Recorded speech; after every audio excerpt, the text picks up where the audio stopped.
allowed. That a variety of bins. I took photos, and each of you should be got a copy of my letter. There were about 8 bins with all kinds of messages about what to put in and what not to put in. In fact, our own bin, we came back to our own house last week and found out our own bin says no food waste allowed.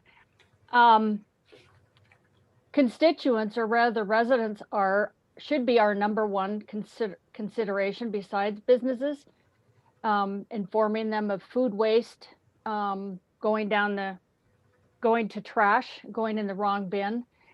So I would like to propose or request that the monies allocated for billboards and the PSAs in 3 movie theaters that have really a limited audience, that you focus on getting every green bin in the county a proper sticker, and maybe send that out along with their bill, so that people are requested to read it. If they don't read it, you should know that.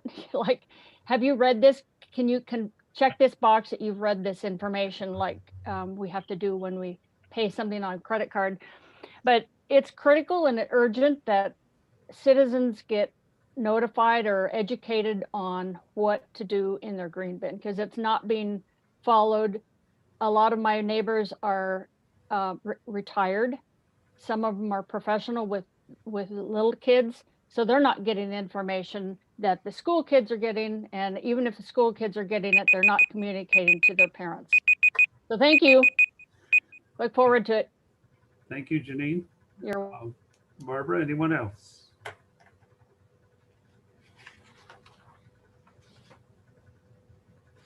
I was muted. No, I have no more public comment. Okay, very good. I'll close public comment then. And we will go directly to item number 5, Executive Director's Report. Mr. Sayer. Thank you, sir.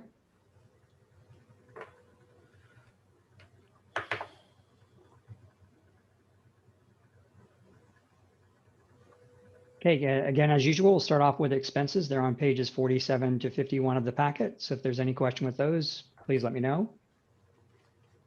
The doing business as new title of slow waste, that was the first slide that we showed. We're not going to start using it yet, but we're very close and the design is done. So I hope everybody likes that. I think it looks fantastic. And it'll be a gradual phased in process. We won't stop using IWMA.com. It'll be a gradual migration over to slow waste. We propose next month to bring back a procurement policy. And that should, what we're using now is fairly antiquated and a little bit confusing. So hopefully that will help clarify things and make things that much more transparent. And we also hope to bring back reserve and debt policies for the agency, because we currently have not had one. And there's always been concern that we've kept too much money, but we also have a concern that we don't have enough to tide us over, because we only have the finite revenue sources. And then if we would ever need to borrow money or go into debt, we don't have a policy for that. So we could do it all at the same time. We're due for our next financial audit. We're in the 3rd year with CLA, and then we will go out to bid for that after this. And IWMA staffing, we did have one position accepted, but the other one is going back out again, and we're going to interview a second time. And the letter to the authorized districts went out about notification for them to ask for a representative on the backup representation on the IWMA board. And then executive order N29 is the governor's emergency order and the rescission of the Brown Act, the relaxation of those. So I think we're still unclear as to whether we're going to be meeting in person or not. But what I'd like to suggest is that we work through the executive committee and they determine going forward how we're going to meet, unless someone has an objection to that. And Mr. Minery, do you have any comments about the governor's order? I don't at this time. Okay, thank you. And then there was a question last month about giving an overview of our outreach and education efforts. And so I put the 6 categories here on the top of the screen. And I think you're aware of these, so I won't belabor them, but the business outreach, we do 4,000 on-site visits a year with local businesses to help them understand the regulations and comply. And currently that effort is on 1383. And we do have flyers and labels for those. We do a huge effort on school and adult education. So we do about 1,000 in-person presentations normally. We're getting back to that once COVID ends. Like we showed before, they're using green screen right now, and they're doing live presentations. And then we do a lot of advertising through radio, the direct mailings. We do have the information on food pails, and we had suggested alternative means that we're currently not using. We also use the social media, all these programs, our own YouTube channel as well. And then we do work with collections, and we do have standardized labels. The challenge is getting them out on the carts. And then we do occasionally a billing insert in the utility bills, but that, again, that has to be through the haulers and not through IWMA. But we do work with them on that. And then the multifamily or these commercial that have to add 1383 and have never had this service, that's going to essentially be a door-to-door process. And again, we'll have labels for those and exercise every means possible to educate on that. And then I also want to mention, again, regarding the labels, we do have standardized labels. This is what they are. This is your green bin. This is your recycle bin. The garbage bin has one as well. And again, the challenge is getting those. I think all the haulers have them. The challenge is getting them, or the cost of getting it on the cart. And then we've been using Be Smart, Use the Green Cart as the central theme of SB 1383. But again, on a daily basis, we send out information through all the social media. And this is just a few of the ones we've used in the last week or two regarding our education and outreach efforts. So there's quite a bit going on, but we can always do better with that. Social media, we have a great presence. Again, I've shown you this slide before, but we do 19,000 posts in the last 6 months. Wide range of topics. Our website pages get 225,000 views a year. And just to put that in comparison of some other local agencies, you can see it's pretty good turnout. And then we also piggyback on everyone else's social networks and pages. So if you subscribe to them, you get our notifications as well. So we got another almost 100,000 people through your agencies that we work with. And then Science Discovery, as I mentioned, they do the live presentations. They're not showing a video to students. And I've shown you that slide. I forgot to put it in here, but the one with all the students actually being engaged. And so the instructor is actually looking at the screen with the students live, just like we're doing here with this webinar. And in May, this is just a list of the schools that they did in May. They did 100 presentations, 125, excuse me. And again, very positive feedback on that. I just pulled this one up from Cal Poly that we got the other day, but generally they're very well received by everyone. And also mentioned that Science Discovery was awarded the Outstanding School Recycling Program through California Resource Recovery Association, which is one of the biggest recycling associations in the state. So that's just a quick overview of our education programs. Are there any comments about that this time? Yeah, Brooks, this is Charles. Question relating to the outreach and the comments by Janine Rands. Because I mean, I think, based on the picture she took, she's identifying a genuine problem, but aren't the haulers responsible for passing out these labels that are in the lower left-hand picture of the slide you're showing? Because I mean, I got one of those as a customer, an updated one, because the old ones didn't show food, for example, going in green waste, and the new labels do. But aren't the haulers supposed to pass those out? Or are they actually applying them to cans, or are they just giving them to customers who may or may not put them on their cans? Well, my understanding is that we developed these in coordination with all of the haulers. And so we got the language down and the standardized terminology, and all that stuff was done beforehand. And then we created the labels. And we purchased them and we distributed them, but there was not a clear understanding of all the parties of who would pay for actually cleaning the top of the cart and stickering the label and getting them to adhere to them. And so we've done a pilot project, a couple of those to see what the cost is, but again, this hasn't been finalized yet. Okay, so are there stacks of stickers sitting around somewhere that haven't been distributed, or what do we need to do to, see that one of these is at least provided to the individual customer so they can put it on, or is placed on by some means? I think that what we need to do is we have the cost to figure out, we know the estimated cost to actually put them on. We just have to apply that for all the jurisdictions, recognizing that even if you go to a neighborhood and ready to have a crew ready to put these out, the set out rate is inconsistent and not everybody has their cans out. So you won't get them all out in that manner. And then we recognize if we send them out in the mail to every address through the haulers, that many people will not take the time to open that and then take the extra effort to go put it on their can. And if you don't clean it properly, it has a very good chance of peeling off within a few months.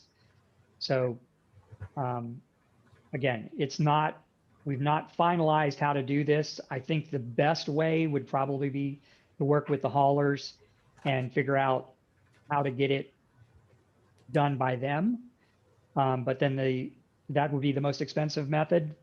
But the other method would be to send them out in the mail and have people put them on themselves. And so that's one of the things we need to bring back to the board here as we move forward, rolling out 1383 is how does the board want to approach this and what's the final cost going to be?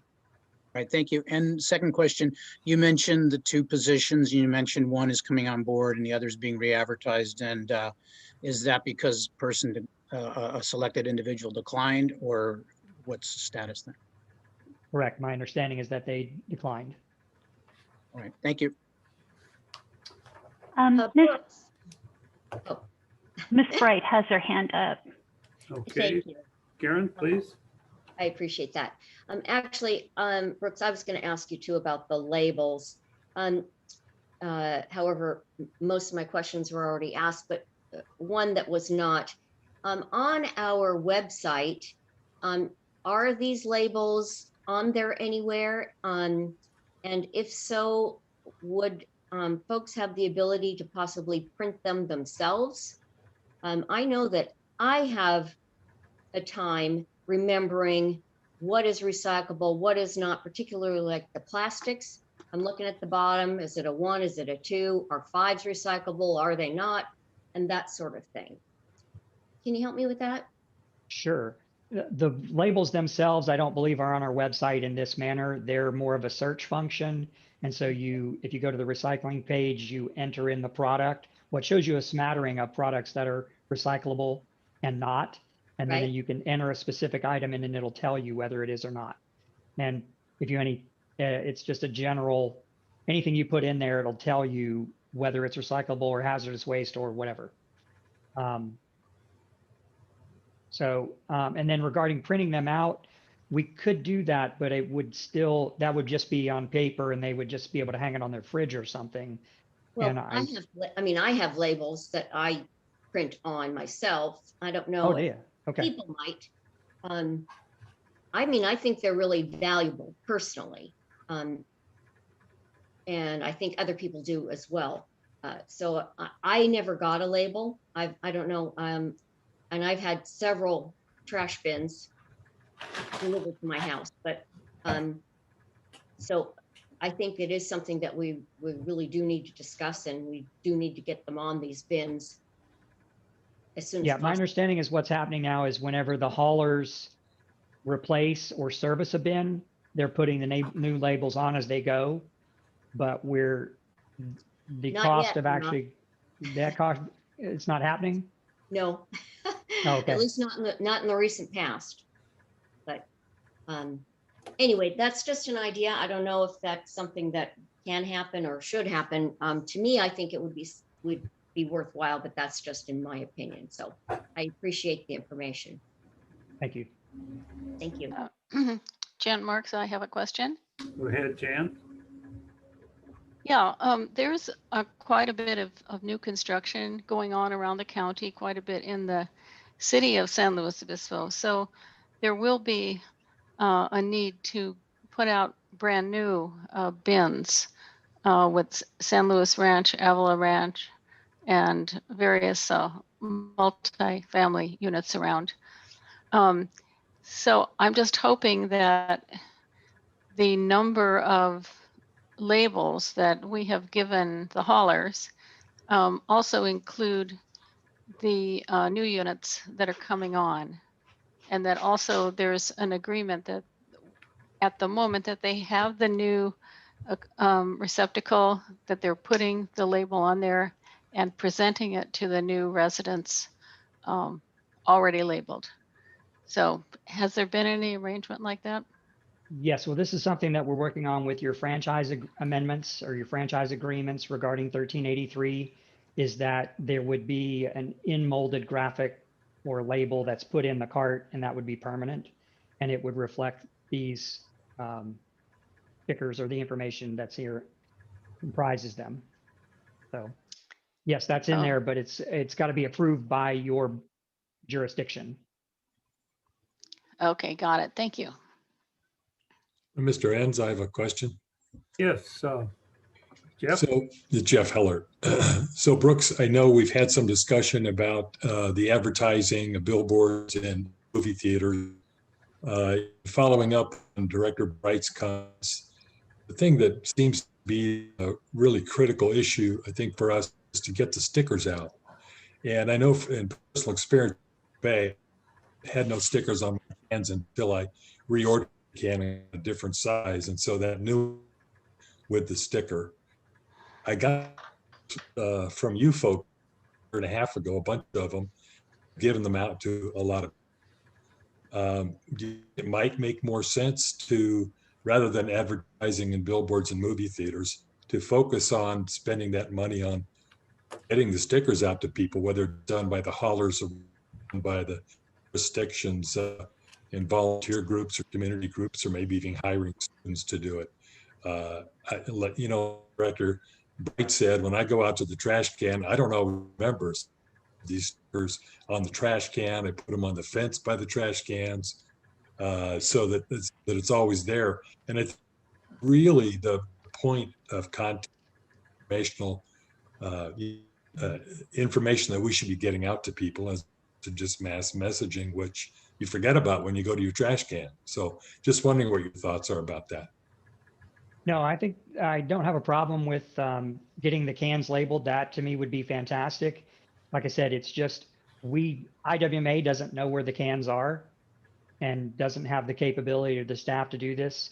So we will have to outsource this to a private company, and they'll have to interface with the haulers, and the haulers would have to want to work with us on this, or we'd have to pay the haulers to do it. And so that's just, again, it's going to be. I guess what I'm trying to suggest, at least in terms of Morro Bay, which is a fairly small town, if we can get the stickers from the haulers, can our jurisdiction distribute the stickers ourselves? Absolutely. So we can talk about that offline, but the stickers seem to be the critical issue to me.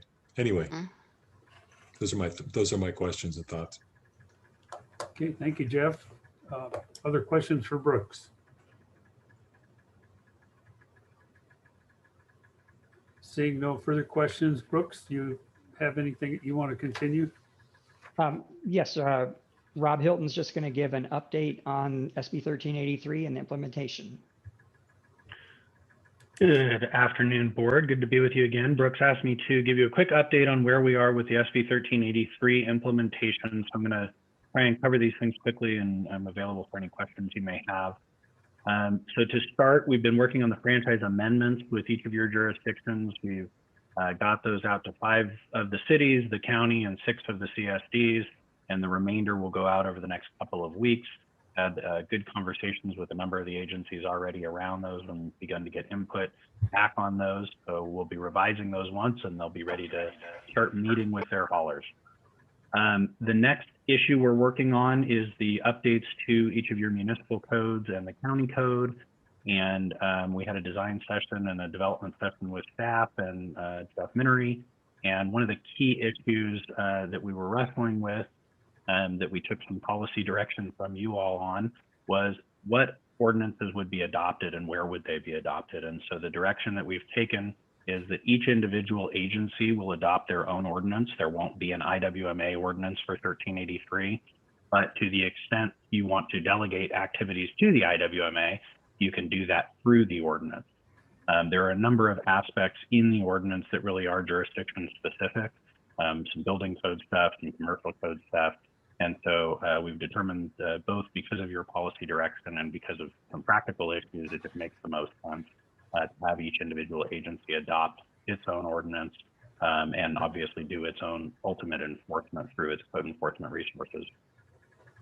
On edible food recovery, the IWMA staff has already reached out to all 51 Tier 1 generators in the county for edible food and begun those discussions. And I can tell you, you are the furthest ahead of any county that I'm aware of. This is really sort of impressive to me that this piece has gotten pulled ahead and done so well so quickly. And that really is a credit to Patty and Kelly and their team. Similarly, on outreach, there are 3,584 commercial and multifamily customers that are out of compliance as best as we can tell with the requirements of SB 1383, and we need to get all of them into compliance by January. So that means a big surge in demand for the outreach team that's out working with those businesses and multifamilies to get them into compliance. And it's also a big surge in activity for the haulers who are going to need to go and set up service at each of those locations. Hopeful that the haulers have ordered lots of good inventory for those containers that are going to be needed so that that isn't a bottleneck. One of the things that we're seeing and that you heard even with the kitchen pails is that there's a big demand for those containers statewide right now because of 1383. And so it's taking a little bit longer to get those things. So really important to have all of those pieces lined up between outreach and onboarding the customers into service and having that container available. And obviously, as you guys have been talking about, having those containers be properly labeled and color coded so that the customer understands what they're doing once they get it. A reminder to you that SB 619 is out there. It passed through the state Senate. It's being considered and amended a bit in the Assembly, and so it'll go into reconciliation if it passes through the Assembly, and then ultimately probably hit the governor's desk near the deadline for the end of the session. There are mixed feelings up in the Capitol about whether the governor will sign it, and his indications are that it depends on what happens in reconciliation and what gets added to it. It's also important to note that there is a provision in there that talks about a reasonable effort being a basis for deferring some enforcement action from CalRecycle to local jurisdictions, but that reasonable effort has not been defined, and CalRecycle is being fairly circumspect about what they would determine is a reasonable effort or not. So all of that to say, we need to continue moving forward with these things in earnest so that you don't end up in a compliance problem later in January of next year. Also a reminder that there are a number of activities that you cannot delegate to a private party. And I know a lot of you are with smaller jurisdictions that don't have a lot of staffing resources and things like that. CalRecycle doesn't care. They insist that the reporting, the monitoring, the inspection, the waiver management, enforcement, all of the procurement stuff and all of the building counter stuff has to be done by the local agency or delegated to a JPA. And so it's important to know that you can't just delegate these things to your haulers. You can't delegate these to some other private company that you may contract with. The law requires them to be done by some governmental agency. So making sure that you've got all of those other supporting infrastructure things in place beyond just the franchise and the code. And then lastly, CalRecycle is starting to give us a sense of what the compliance process would look like for agencies that are out of compliance in January and February when they start checking. What we understand is that they would be dictating compliance orders to any agencies that they deem to be out of compliance, which means that you're going to have less control over how you do these things. and that you'll be giving compliance status updates on a fairly frequent basis to CalRecycle, which means there'll be sort of extra effort around, doing the implementation that you need to do anyways, and also monitoring and reporting against this compliance order that you would be on.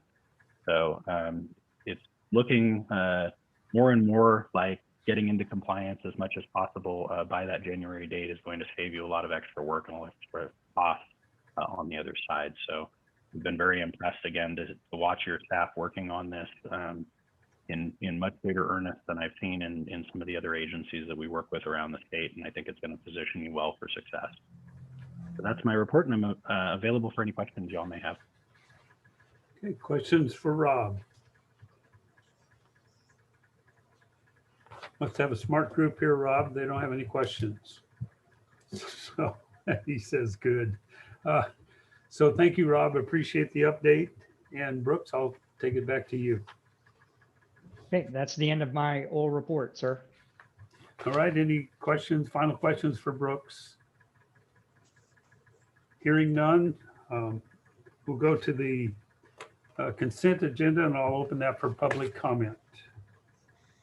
Barbara? Okay, at this time, if a member of the public wishes to make comment on items on consent agenda, you may press the raise hand button found at the bottom of your screen. Or if you're on the phone, you may hit *9. I see no one for public comment.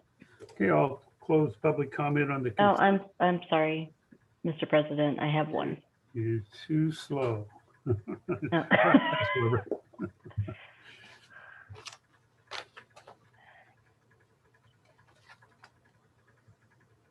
And I can't find my counter.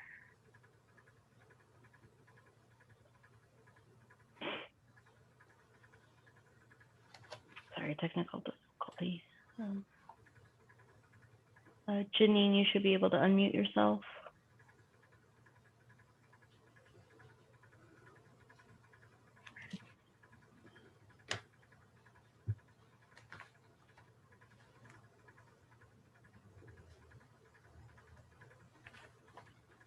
Sorry, Janine, 1 second. My counter isn't showing up. There it is.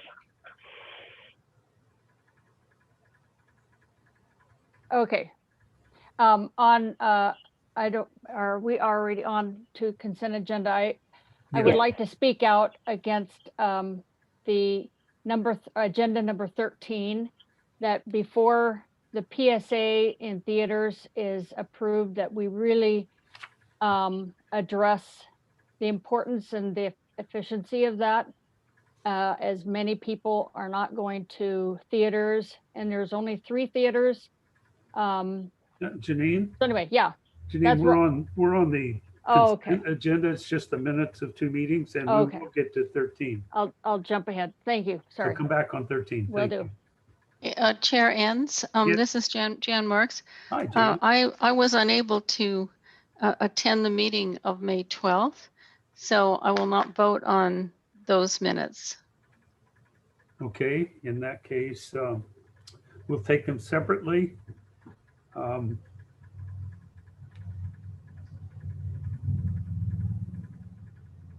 I'm sorry, we can take them at once because the executive committee is just a receive and file. So a motion, if there are no other comments, motion would be in order to approve the consent agenda. Hammond, so moved. Thank you, Karen John. Bright, second. Thank you, Karen. Motion and a second. Any other comment? Cheryl, roll call vote, please. Mr. Hammond, Aye. Ms. Bright, Yes. Ms. Arnold, Yes. Mr. Burbeau, Yes. Ms. Compton, Yes. Mr. Gibson, Yes. Mr. Heller. Yes. I have Ms. Marks abstaining, Mr. Newton, Yes. Ms. Ortiz-Leg, Yes. Mr. Pichon, Yes. Mr. Storton, Yes. and Mr. Enns. Yes. Motion passes 12 to 1 abstention. All right, thank you, Cheryl. With that, we'll go to the regular agenda, And a reminder that we will take public comment on each item. And with that, we'll take item number 8, and I'll give that to you, Brooks. Thank you, sir. Just give me a quick background on how we set this up. Items 8 and 9 are amendments to the JPA and the MOA with the special districts. And these were required by Cal Recycle to implement 1383 on your behalf, for all the jurisdictions' behalf. And so if we agree on that, you're agreeing to those in form, those have to be approved by the jurisdictions. And then if we agree to work together, then we put 1383 in the budget. So we're going to ask you to approve the budget. And then if you agree to that, then we will have rate resolutions 11 and 12. So these all kind of link together and we can just approach them one at a time, but I just wanted to give you an idea of how they're working or how we put them together. So item 8 is a JPA amendment. Item 9 is the amendment to the MOA, and these are with the special districts who have solid waste authority. So again, there's nothing here that's beyond 1383. Essentially what's happened is Cal Recycle did not include JPA in their definition of what constitutes a jurisdiction on behalf that could implement 1383. So in order for the JPA to do this on behalf of the jurisdictions, we have to pass these amendments. And I also want to point out there at the bottom on item 8, section 3, it does say that we have the ability to pass ordinances, but specifically the language says ordinances as are necessary to ensure and oversee compliance with any and all future state mandated programs. But if the board is uncomfortable with that language, we could take this out. Again, this is not, you're approving to this as the form of this. The individual members of the JPA have to agree to this, but there's no reason to send it out if we don't agree to it today as a group. With that, I'll take any questions, please. Robert, I have a question for Brooks and or for Rob. This is Charles, go Charles. Yeah, when Rob, I mean, I read this, had no problem with it, but then when Rob made his comments about each jurisdiction passing their own ordinances to implement 1383 and the IWMA not passing ordinances, it made me wonder about this particular clause in regards here, you know, saying this would enable the IWMA to enact these kind of ordinances to implement state mandated things in 1383. So I just wanted Rob, if he could, to reconcile his earlier comments with this particular wording. Yeah, so as I mentioned, great question. As I mentioned, the document that you have is based on a model that was provided by Cal Recycle for JPAs for this purpose. And so it included a broad range of things that JPAs could assume responsibilities for. It wasn't really until last week that we made the decision sort of officially not to have an IWMA ordinance and instead to have each of the individual ordinances, and this had already been drafted, again, based on that state model language. So to Brooks's earlier point, we aren't planning on doing an IWMA ordinance for 1383. And so if you wanted to strike the ordinance related provision from this item, I don't think that that would have any practical problem. I think you need to make sure all of the other delegated authorities are still there because those are the things that you want IWMA to do, but the ordinance would be passed by each member.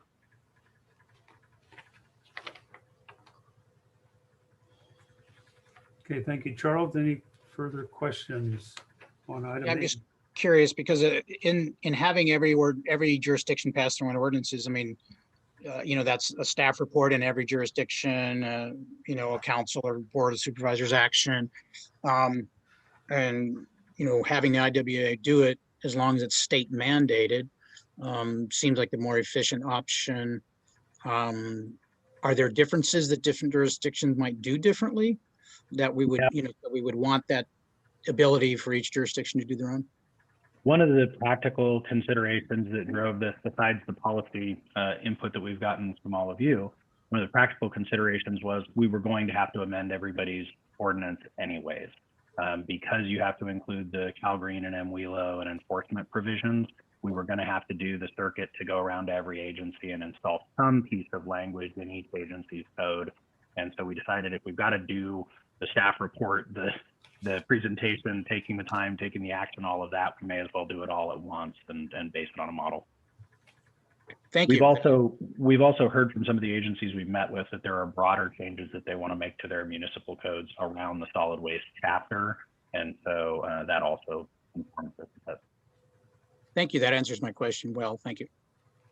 Yeah, I'd like to just ask you to point out the actual language that we're talking about. What page is it on? What number is it? I believe it's right here on the slide. It's item 8, section 3, and it's the underlying text here. Section 3, okay. And it's also in the last recital. Right. Well, it seems to me that it's possible that different cities may want to operate differently. And if we could make it clear that that language is not limiting, it's a floor, not a ceiling in terms of what people can do. I think that that would make sense. You know what I mean? So it's not limited to ordinance that are necessary to ensure and oversee compliance with any and all future state mandated programs related to solid waste, etc. You know, that we would not be in any way limiting the individual jurisdictions.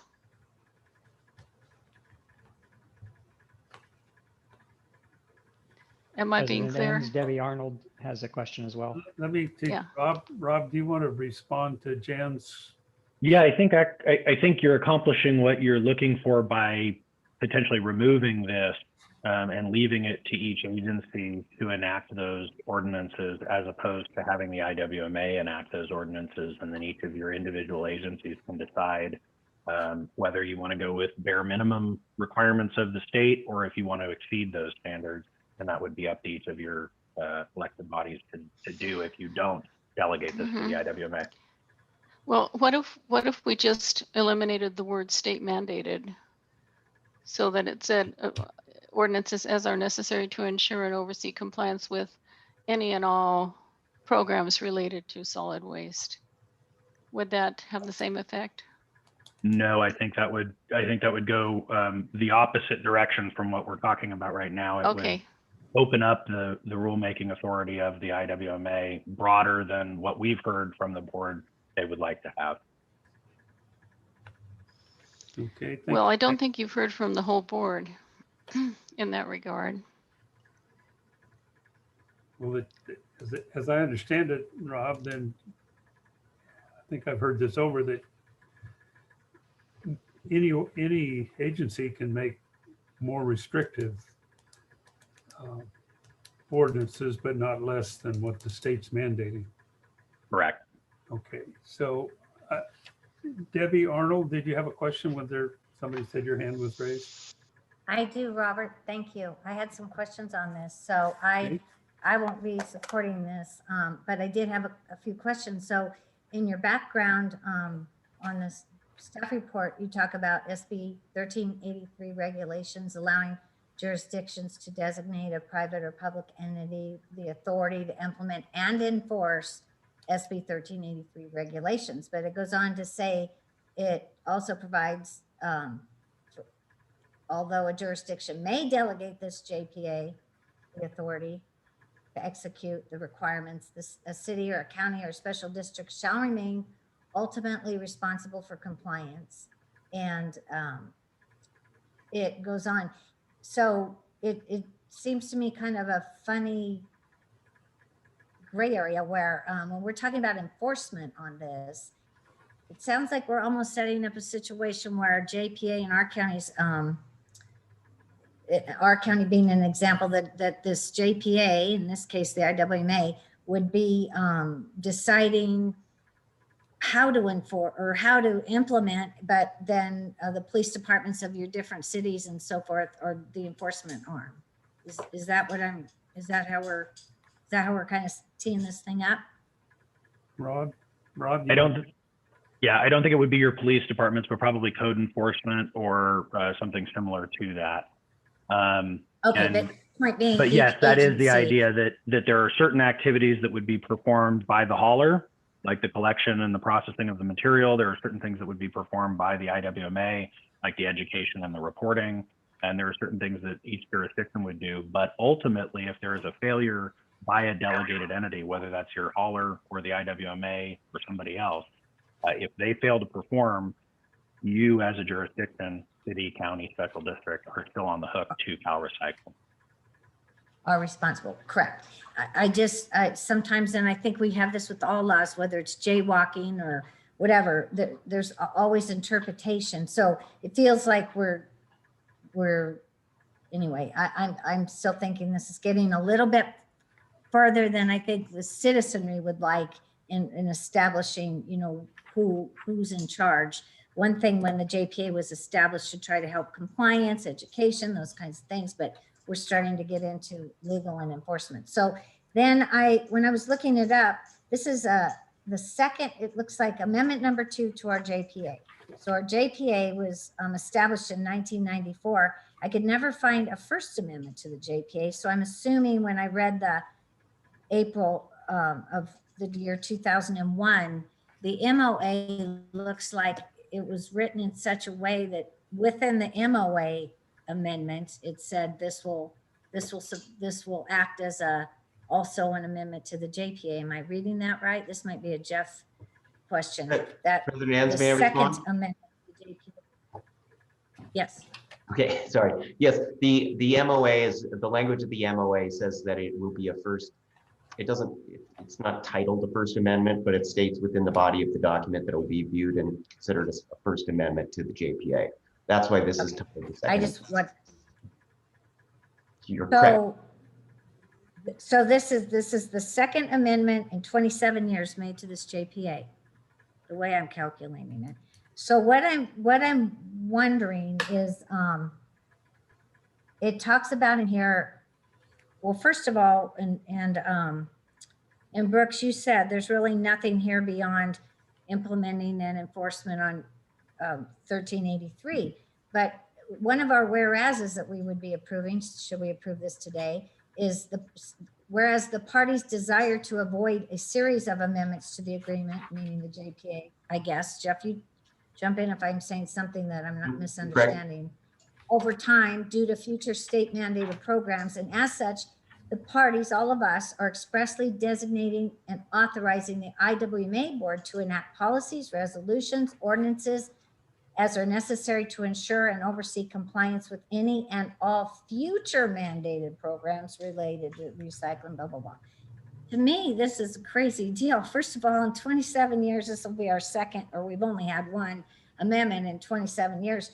But this goes well beyond, this potentially goes beyond anything the state ever dreams up in our grandkids area. In other words, I feel like we're handing, for our own agencies that we represent, that we're just kind of shoving anything that ever comes up ever again off to the IWMA. And then it talks about the IWMA board hereby grounded following additional powers. So I'm taking that to mean powers they haven't had before. And in reading through it, we talk about monitoring education related to all ordinances required by 1383, including but not limited to monitoring compliances through route reviews, inspections, determining the applicability of waivers, determining whether violations have occurred. In other words, we're kind of giving it all up to the IWMA. And in talking to the haulers, which I'll get into in our next item, item number 9, I don't know.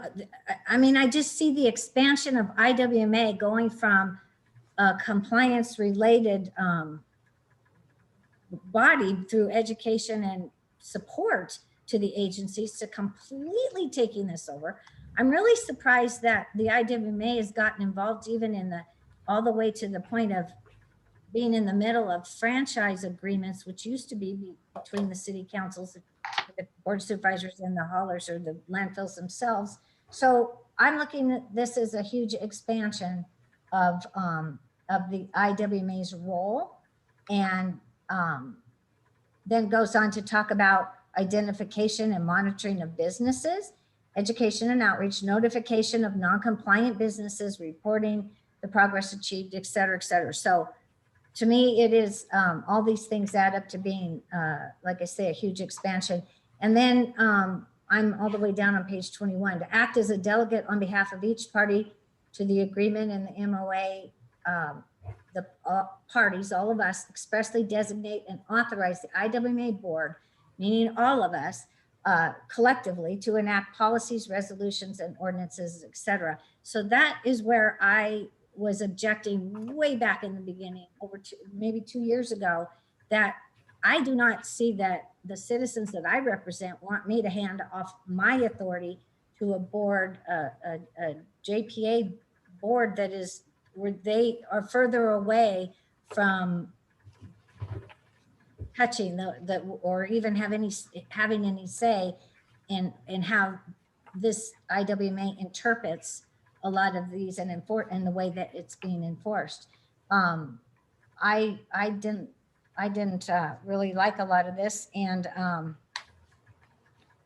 I had another question here that I'm not thinking about, but that's kind of where I'm standing. I think this is a huge expansion of the IWMA, and I think it's all of our agencies handing off the authority out of the reach of the citizens it represents. Robert, if nobody else has a first comment. Mr. Chairman, if I might. Mr. Gibson. And Thank then you, we'll go to you, Charles. I'd point out to colleagues that the amendments that are listed in this item to the JPA are exactly the result of the strategic planning and all the other efforts that we have taken a whole bunch of time on over the last year. And I would urge colleagues to recall that we had extensive discussion among all parties, good deal of compromise, coming to the idea that IWMA's function is to only implement state mandates. There was explicit reference to implementing state mandates that have yet to be put in place, and that the vast majority of members of this JPA understood that there was efficiency and consistency to be gained by by directing the IWMA's actions and their authorities specifically to state mandates. I understand that there are other aspects of these modifications that we are required to do in order to meet the provisions of 1383. And as far as I can see in the reading of this, that's exactly what we've got going. So I hope we don't get diverted into rehashing a long and tedious history. Supervisor Arnold is welcome to vote against these amendments if she so chooses. But I would again remind the board that the huge majority of us embrace these, and we need to move forward on this. So I hope we can do that with limited debate. Let's get our public comment going, and let's get on to the other items that we have in front of us today. Thank you. Thank you, Mr. Gibson. Charles, did you want to say something?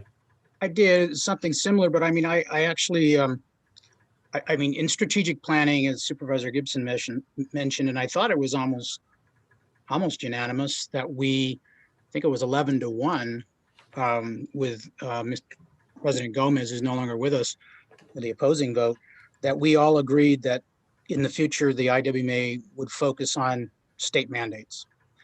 And so while I see that Supervisor Arnold's concern about if this was by itself, it's like, why are we giving, quote, more powers to the IWMA? But, you know, this is all focused on state mandated items. And the entire purpose of the IWMA, at least from my perspective as a city with an extremely limited staff, is we don't want to be in the garbage business. We don't want to be in the garbage, policy business on a day-to-day basis. That's why we joined the IWMA as a JPA.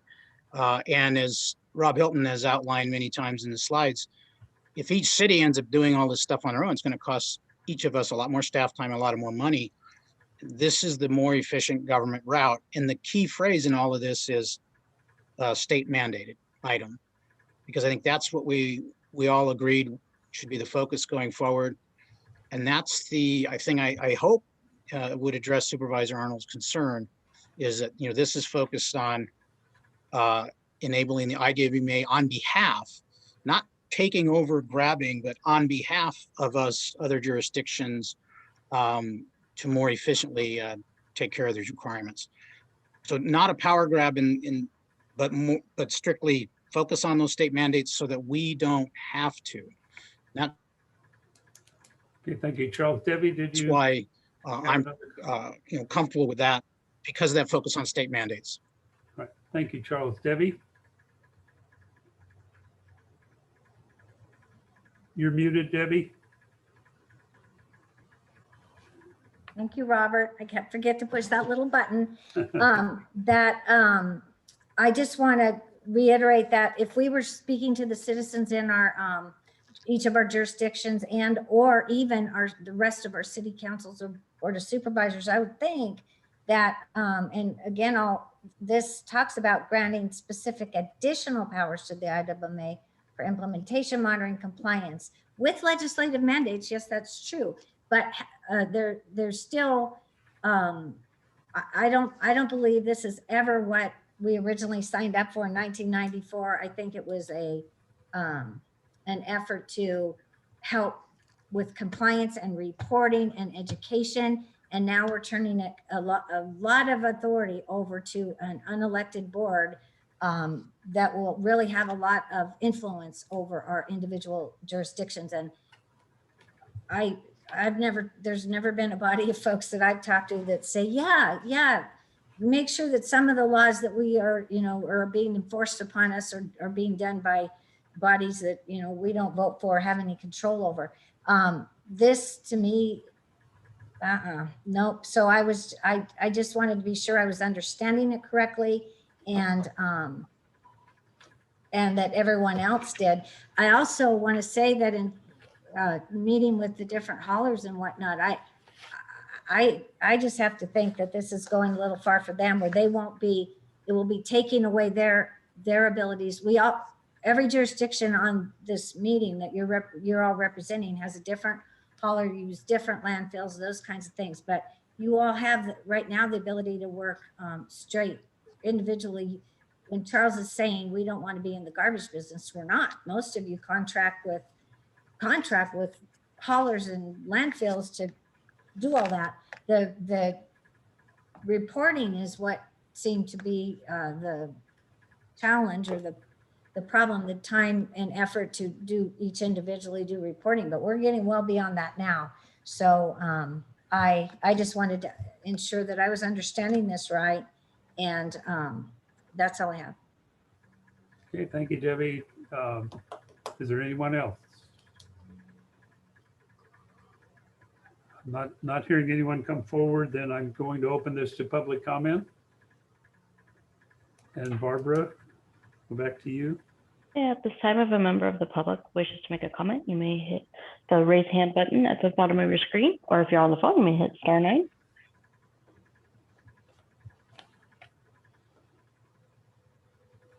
Okay, I have one. Okay, Janine, you should be able to unmute yourself.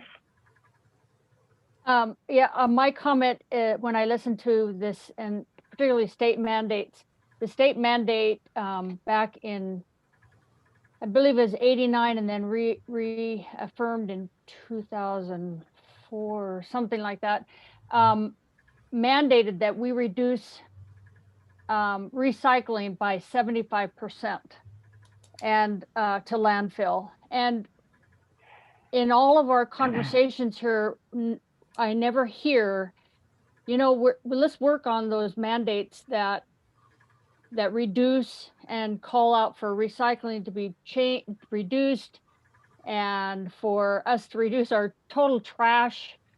So that's my frustration, I guess, or something I'd like to have discussed when we're talking about state mandates. Thank you. Okay, thank you, Janine.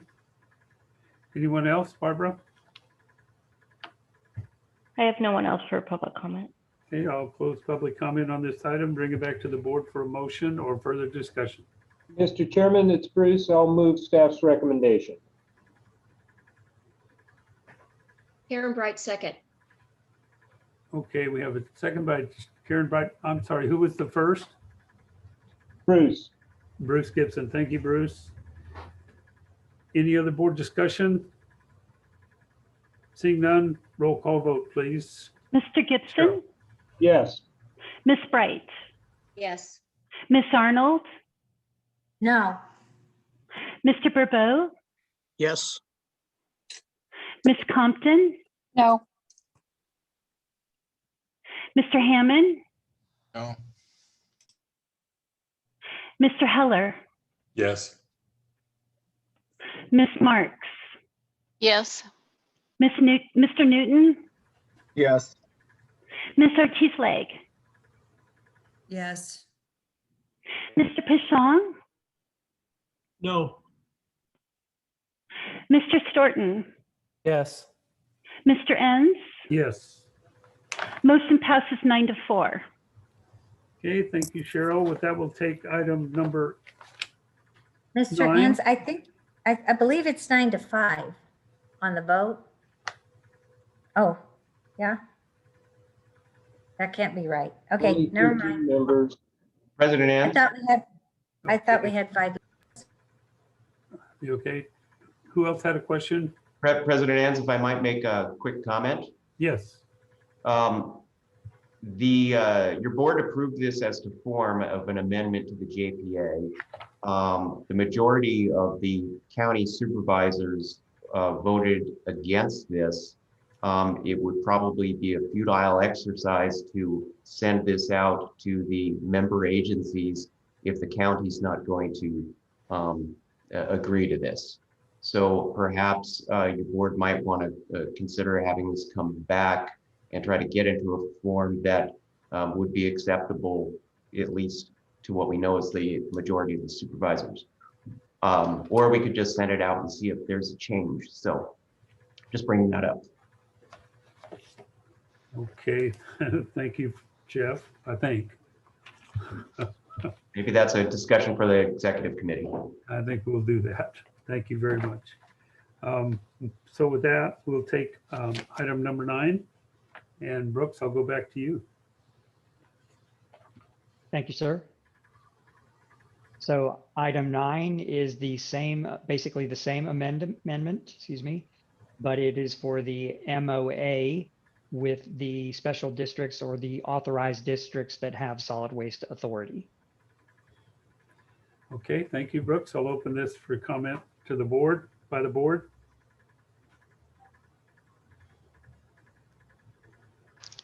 Jan Marks, excuse me. Jan, please go ahead.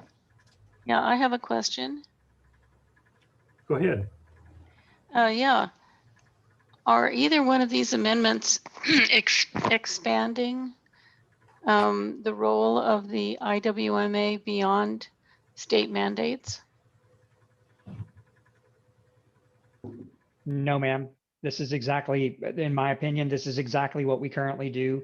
IWMA manages some 40 programs for the jurisdictions right now, and this just includes 1383, which is much more robust than the other 40.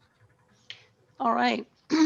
Well, in that case, excuse me, I think there's a contradiction between saying that we want to restrict ourselves to only state mandated programs, and then when we have an opportunity to enact a state mandated program, we're saying that we don't want to do it, or at least 3 of us are, or 4. So I don't understand. To me, these two, it doesn't add up. So I would like to have more clarification about, from our fellow board members who have voted against this. How do they explain the difference between following state mandates and not following state mandates when we come to the deliberation time? So thank you. Anyone care to respond to Jan Marks' comments? Yes, I would be happy to respond, and I don't need to wait for deliberation time, I don't think. Page 31, where is one of the whereases I'm speaking about in or around today's date. The JPA agreement was again amended, second amendment to the JPA, to grant specific additional powers to the IWMA board for the implementation, monitoring, and compliance with legislative mandates. So yes, this board was created, from me reading, my interpretation of the history was that this board was created because there were going to be a lot of state mandates coming down the pike, and this board could help interpret them, make decisions on how the county was going to handle them, and be sure that the county, everyone in the county was complying with them, help with education so that the citizens of the county could help comply with these and be aware of these new state laws. And potentially if our haulers or landfill owners needed help with understanding that these new mandates were coming down the pike, and be able to prepare for them, all those things.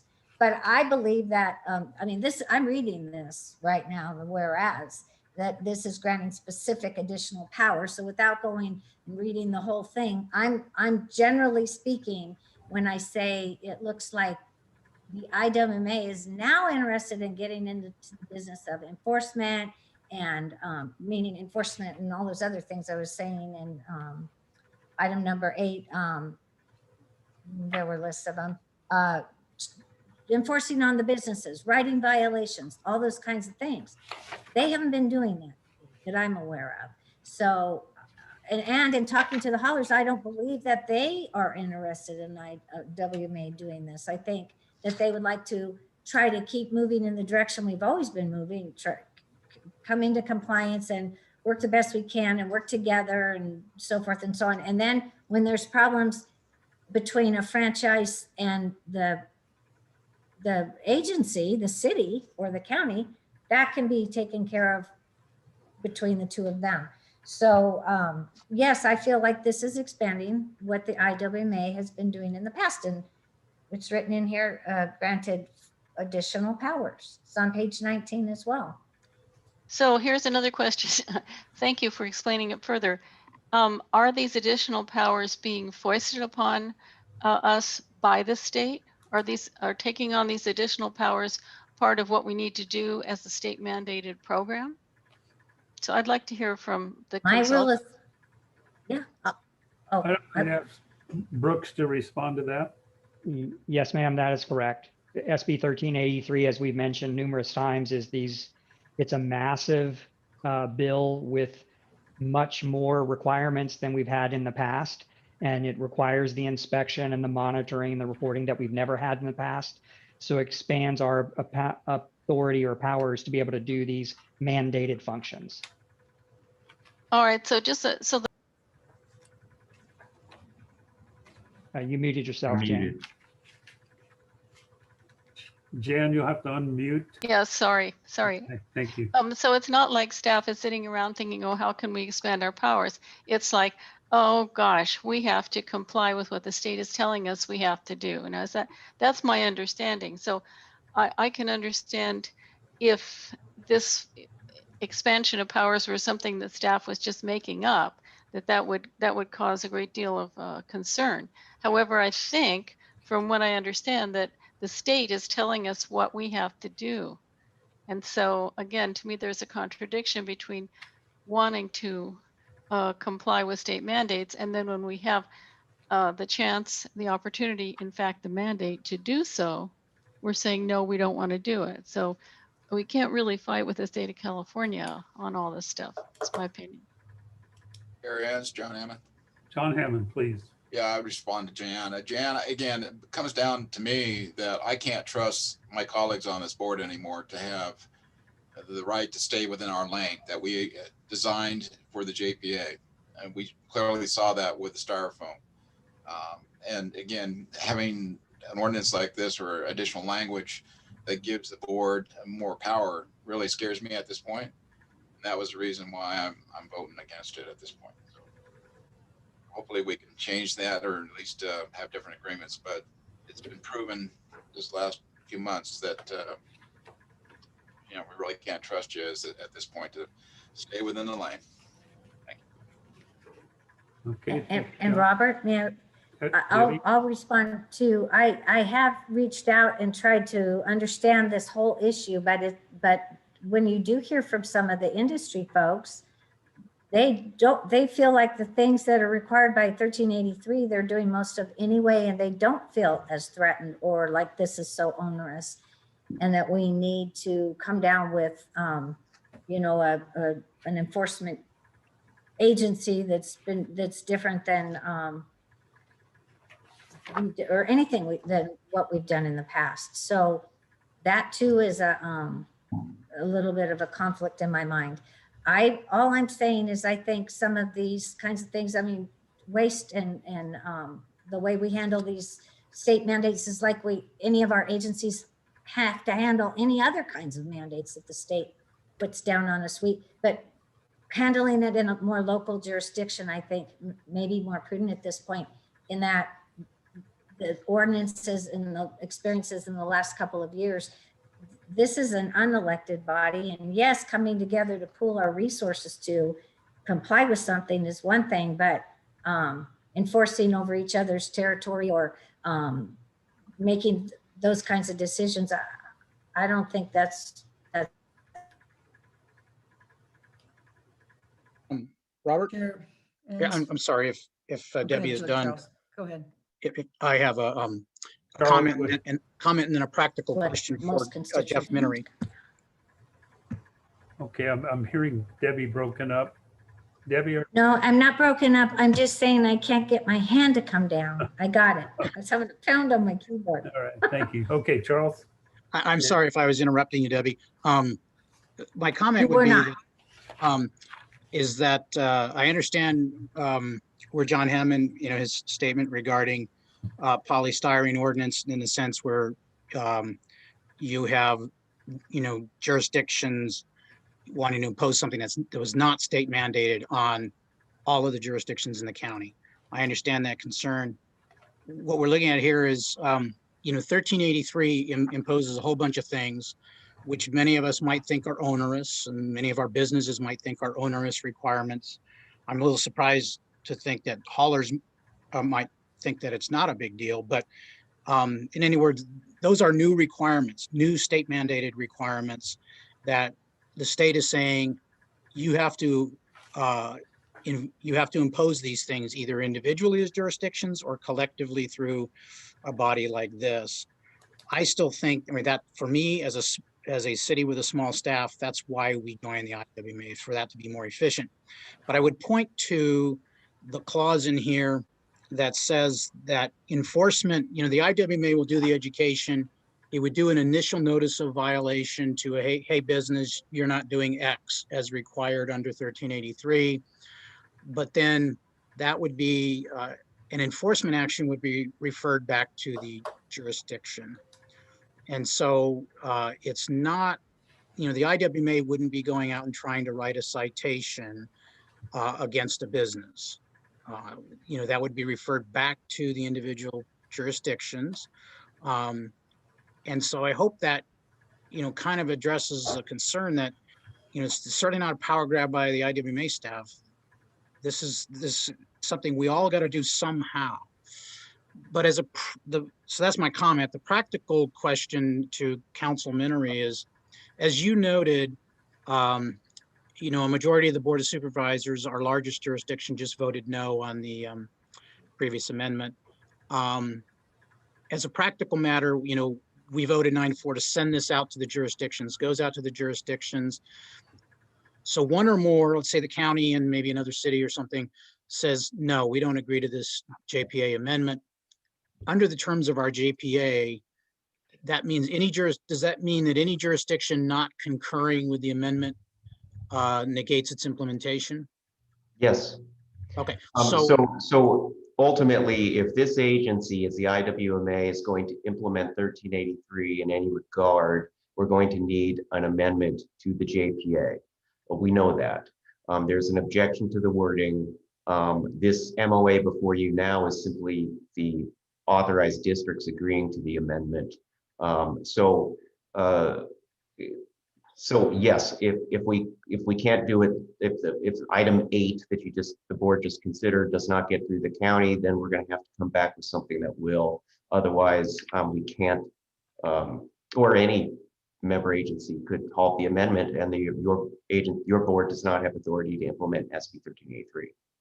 Okay, so my follow-on question then would be, would the majority of the Board of Supervisors be willing to have a committee of at least one, maybe two of those supervisors sit down with one or two other members of this board and, talk this through and see if there's a possible resolution up to the wording to their satisfaction that would be satisfactory to everybody else as well. Thank you, Charles. I'll defer that question to you, Debbie. Yeah, I would absolutely be willing to sit down with anybody who wants to sit down with me. I do want to say, Charles, on page 3 on item D, when you were just talking about what the way you were describing your thoughts about how this would be implemented, it says right here that part of the IWMA's responsibilities then would monitoring education, of course, which it's always been, related to all ordinances required by SB 1383, including but not limited to monitoring compliance through route reviews and inspections, determining the applicability of waivers, determining whether violations have occurred, and issuing notices of violations where necessary and or appropriate. So that'll be up to them in your city.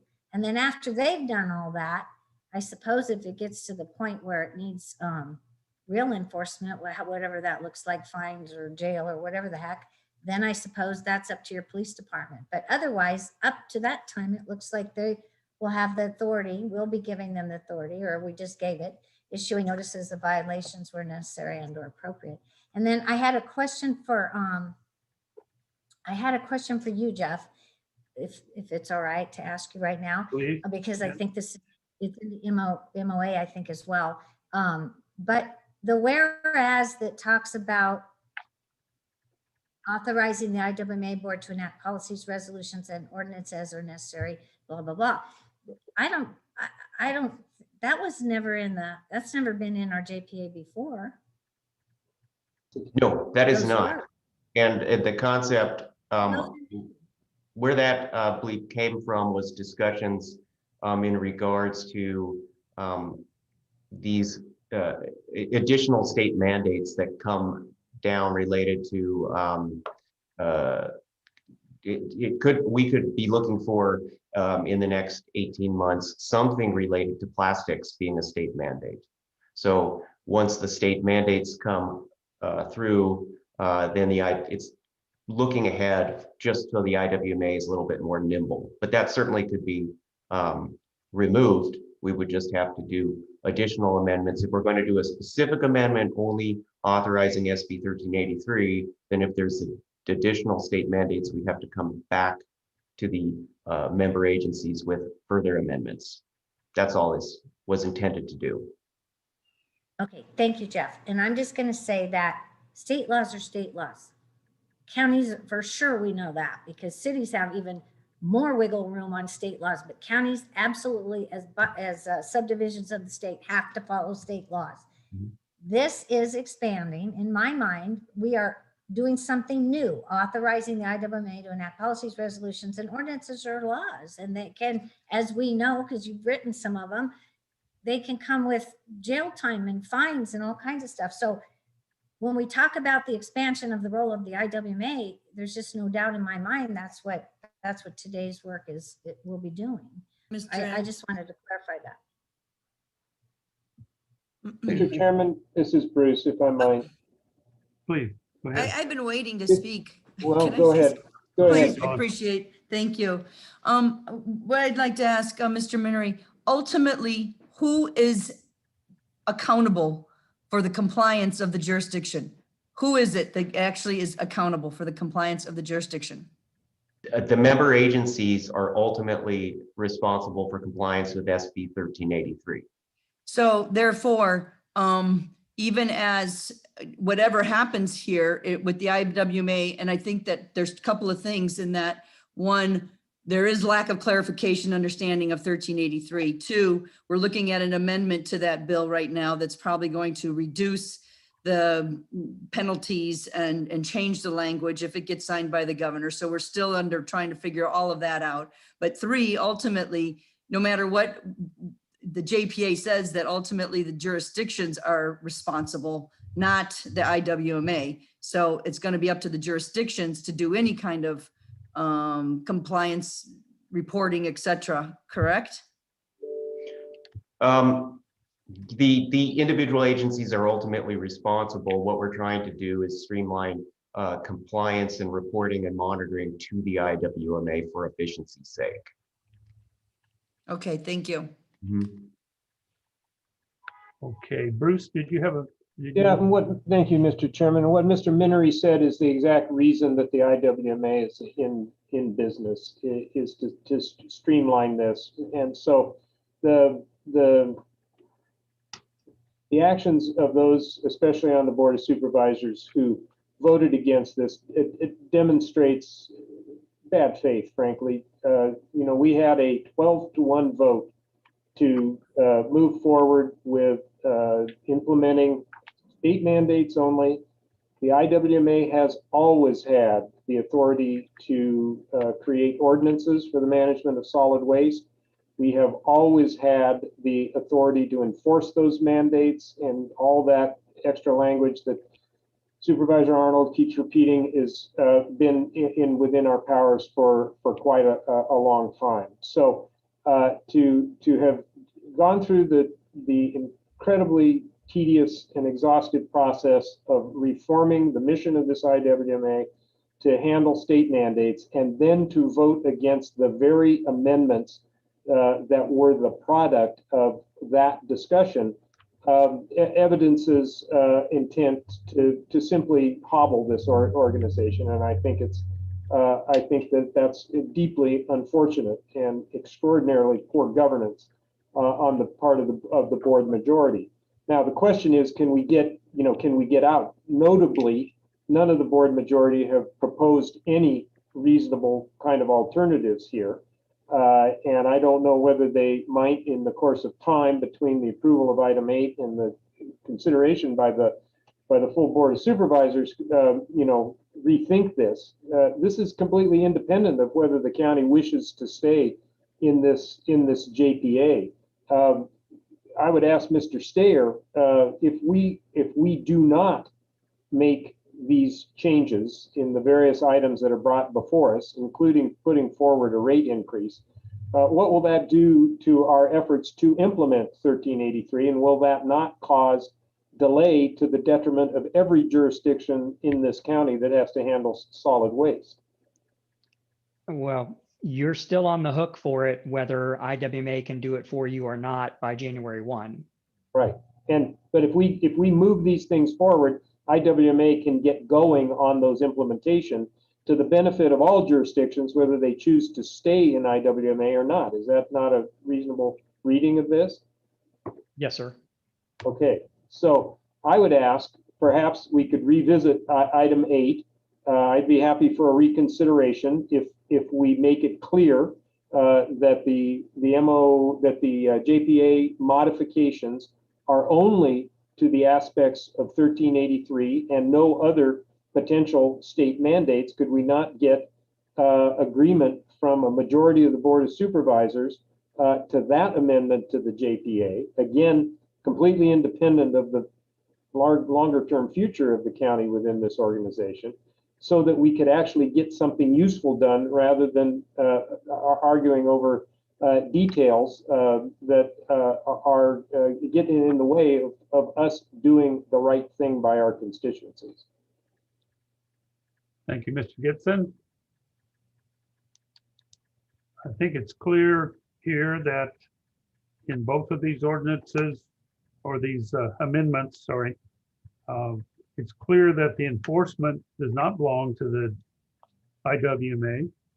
Clearly states that in the background statement on page 17 at the bottom of the paragraph. It also states that in the first whereas on page 31.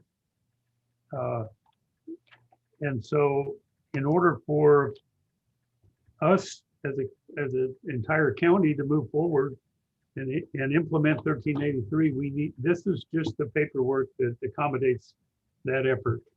I sympathize with John Hammond's comments about no longer trusting the board. The polystyrene issue, I think, has bit us, and we're going to spend a while trying to figure out how to unravel that snake bite. So I think we need to, as Bruce says, move on with this and allow the JPA to move forward. Otherwise, we're going to get behind on our schedule, and we're not going to get this done, and we're going to be one of those counties that the state's going to be looking back in a very unfavorable light. I'll ask for any other comments. Well, Mr. Chairman, if you would like to seek membership from those supervisors who voted against it, you might want, I think it might be useful to see if you can convene one or two supervisors with those cities who have spoken to the detrimental effects that failure to move forward is going to have on them, and see if a subcommittee of this board could come up with a solution that could move forward. Okay, we have a recommendation to form a subcommittee, and I'd like to do that. The subcommittee would consist of Charles Bourbeau, Debbie Arnold, and Mr. Gibson. Would you be willing to join us on that? No, because I do not have concerns with the wording here. I would ask whether Supervisor Compton or Peshong would join that subcommittee to explain. And they've been notably silent in this discussion as to why they oppose this. Again, it seems to put numerous smaller jurisdictions in a very difficult situation. Okay, I would ask John Peshong to join us. John, would you be willing to do that? Yes, because I have nothing else going on, so I'd be happy to do it. Thank you very much. Same with a lot of us. So I'll join that committee with Charles and John and Debbie. Would you be able to join us? Yes. Okay, and then we will forward you a meeting notice time, and thank you for the recommendation, Mr. Gibson. So with that, are there any other questions? If not, I'll open this for public comment. Public comment on item number 9. Okay, at this time, if a member of the public has a comment on item number 9, you may hit the raise hand button found on the bottom of your screen. Or if you are on the phone, you may hit *9.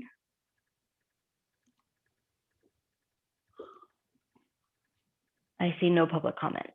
Okay, thank you. Barbara, I'll close public comment then and ask for a motion President, on item number 9. President Ans, may I make one comment on this? Yes, please. Thank you.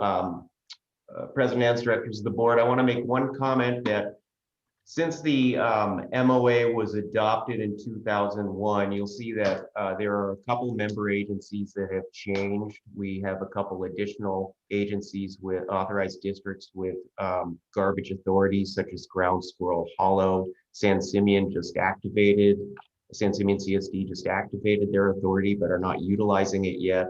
Los Osos has active garbage authority, but they are not using it. They lost that power. Well, they lost the utilization of that power through bankruptcy.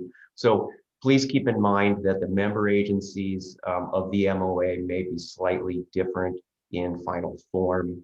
It doesn't affect this agency in any regard, but I just wanted to point that out, that we'll coordinate those little nits before it's executed.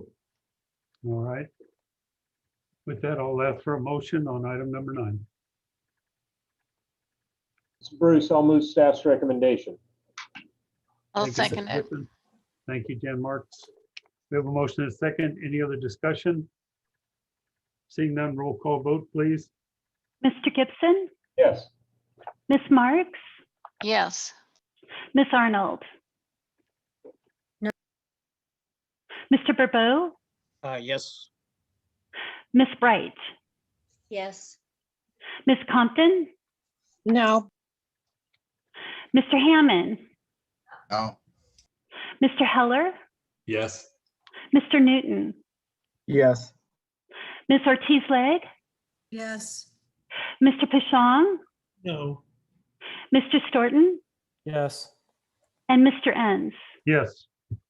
Motion passes 9-4. Okay, thank you very much. With that, we'll go to item number 10, our annual budget. And I'll hand that to Brooks.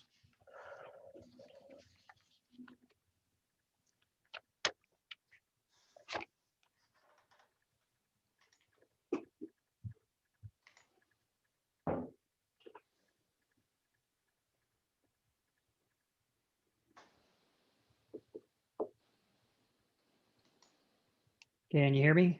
Yes, we It's can. telling me my Zoom has quit. You're on. We can hear you. There you are. Now we can also see you.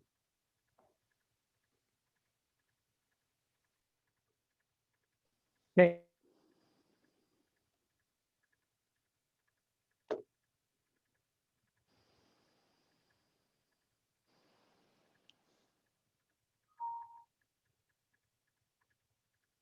Am I back again? You're Yep. back now. Thank you. It's cutting in and out on me. Sorry about that. You're good now.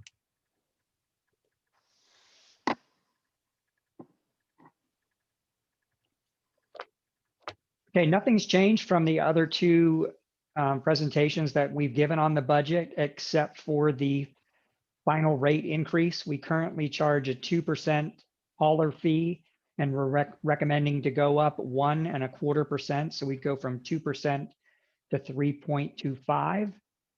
And so what that amounts to is, and again, these numbers have just been changed just to reflect that we have one more month into the budget cycle. So we refined it a little bit more, and that we're going to request from 2% to 3.25. So the starting fund balance would be 2 million. We keep $1.5 million in reserve. We would make 3.1 if the rate increase is approved. So we'd have 5.1 million to spend this year.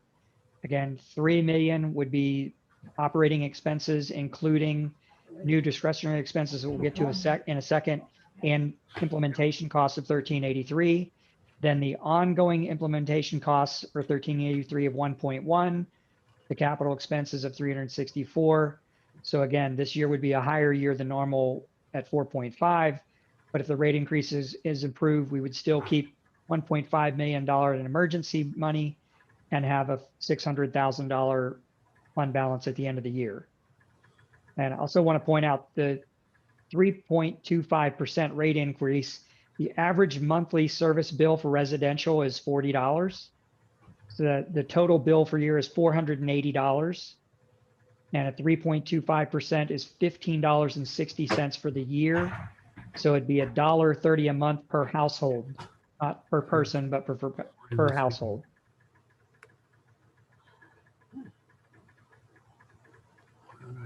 And again, the projected revenue did not change from prior, other than we reduced it to 3.1. The expenses stayed the same.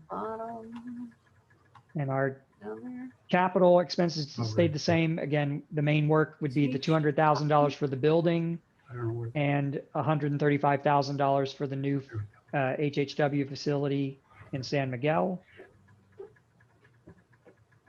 I did want your input or final approval of the discretionary expenses. The main one here is the county SLO County Blue Bag program, which is $150,000. And just to be clear, staff is not recommending this. This was a request from one of the jurisdictions, and any jurisdiction that would make a proposal would be included or sent to the board. And so it's up to the board to make this decision. Staff has no opinion other than to bring it forward. So we would want a recommendation with that in the budget or not. And this is to show you the reason for the rate increase. If we don't do the rate increase in January or February of 2022, we would go below zero and have to borrow money. And if we do the rate increase in September and we start getting money in mid-October, then our fund balance will stay around $400,000 or $500,000 continuous. So just to recap it, the main thing we're asking for is a $1.3 million increase. That would go from 2% to 3.25. And we would eliminate the 30 cent a month option. So everybody will primarily go from 30 cents a month to $1.30 a month. And then the landfill disposal fee would go from $3 a ton to $4 a ton. And we would maintain a healthy reserve, and then coming forward, we'll establish a reserve policy and a borrowing policy. So with that, I'll take any oh, I do want to also remind you our 3.25, how that would compare with other local franchise fees throughout the county. So we'd be approximately a third of everybody else's. With that, and I'll take any questions on the budget and the budget resolution. Okay, questions of Brooks. I have a couple of questions, please, Robert. Okay, This is Keith? Keith. Thank you. Brooks, in the executive committee, we had talked about the 218 process. Can Jeff explain that for each of the agencies and jurisdictions so there's an understanding of what that means? Yes, President Ans, may I respond? Yes, please. Okay, so we've done analysis on this issue for the benefit of the member agencies. The IWMA itself has statutory authority to impose these additional fees. However, how that impacts member agencies is a different story, because the member agencies have their own franchises, and generally speaking, your independent franchisees would go through annual or every other year Prop 218s to adjust rates. The question here was, does the individual member agencies need to go through a 218 process? And it's slightly different than a rate increase because this is a statutory mandate. And that's the collection of that fee passed on essentially to the customers. So the research that we've done on this indicates that the most prudent route to recommend to the member agencies is to plan on going through a 218 process should the haulers decide to pass this cost of this additional percentage increase to their customers. And so that would be the advice we will provide to the member agencies. Of course, each member agency's legal counsel may comment on that one way or another, but the other local jurisdictions within the state who have adopted increases to meet SB 1383 have done 218 processes as well. So with that, if there's additional questions, Mr. Storton, I'm glad to respond. Thanks. And Brooks, we had talked about as well as how that may impact the budget, because if we are trying to get fee increases, I think September was the hope when we start collecting some of those fees. I'm sorry, Mr. Storton, if I could make one comment on that. You'll notice at the end of this rate resolution, as far as it's section number 6, we did provide in there some reasonable discretion to the executive director as to when to implement the rate. So it's not set in stone as October or September, to accommodate jurisdictions who may have a difficulty getting a 218 going, or whatever other complications may occur. So I just wanted to point that there's a discretion provided within the resolution.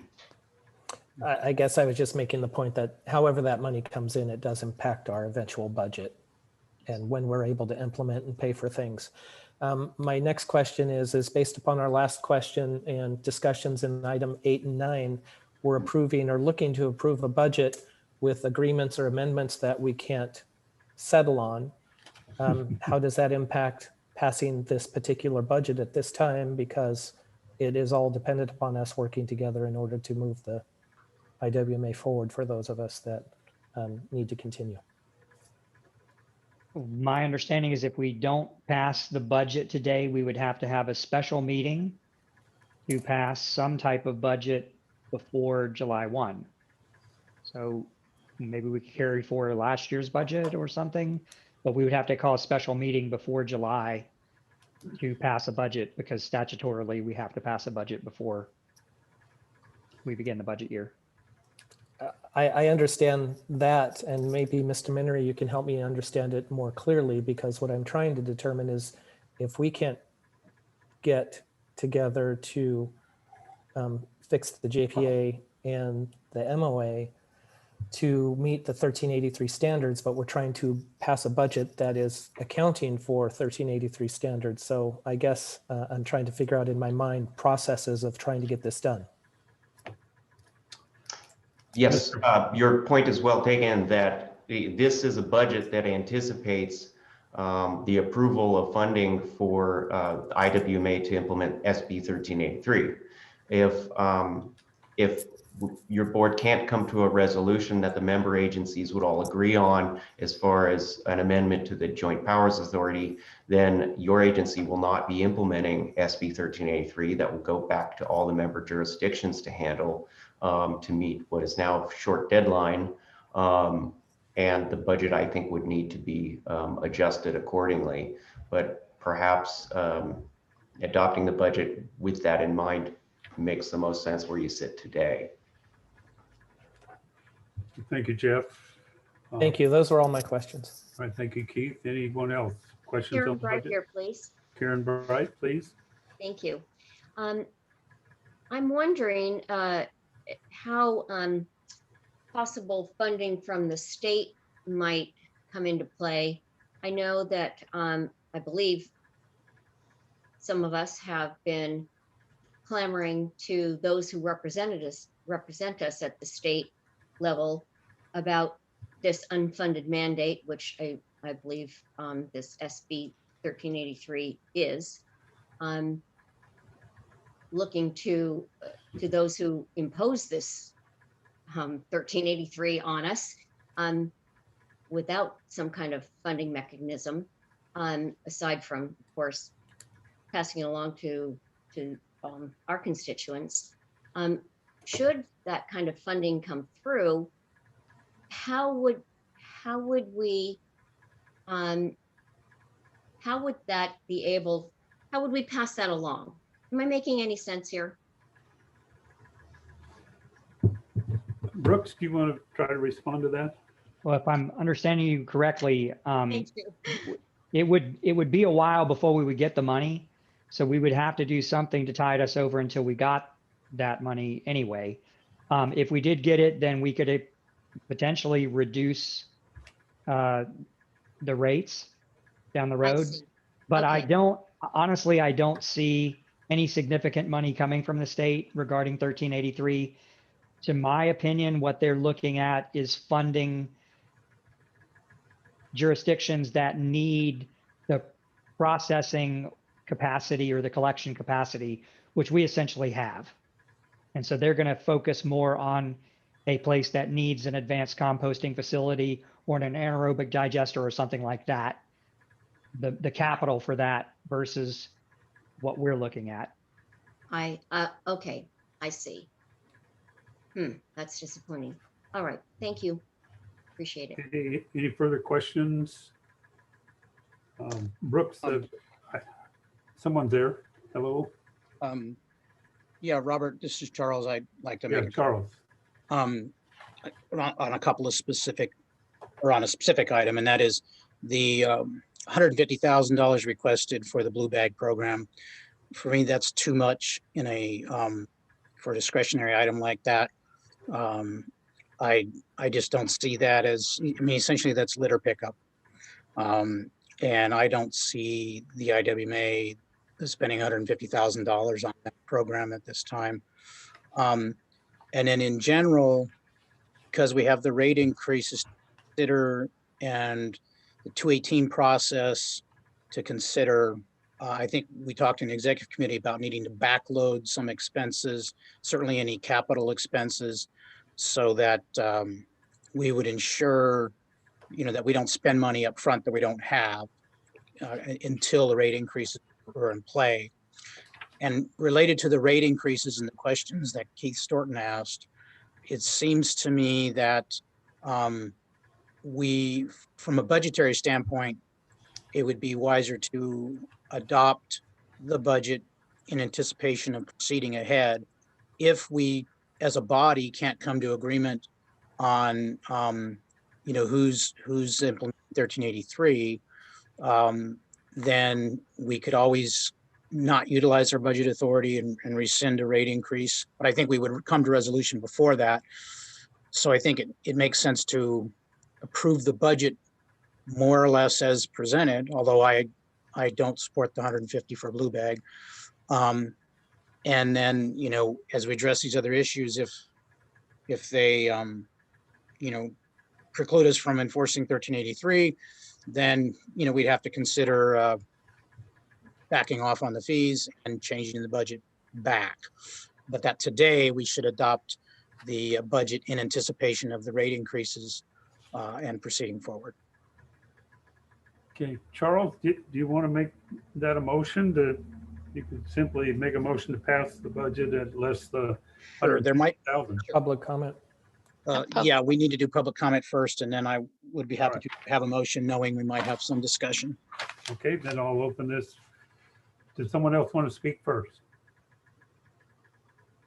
Seeing no one, I'll open that to public comment. Barbara?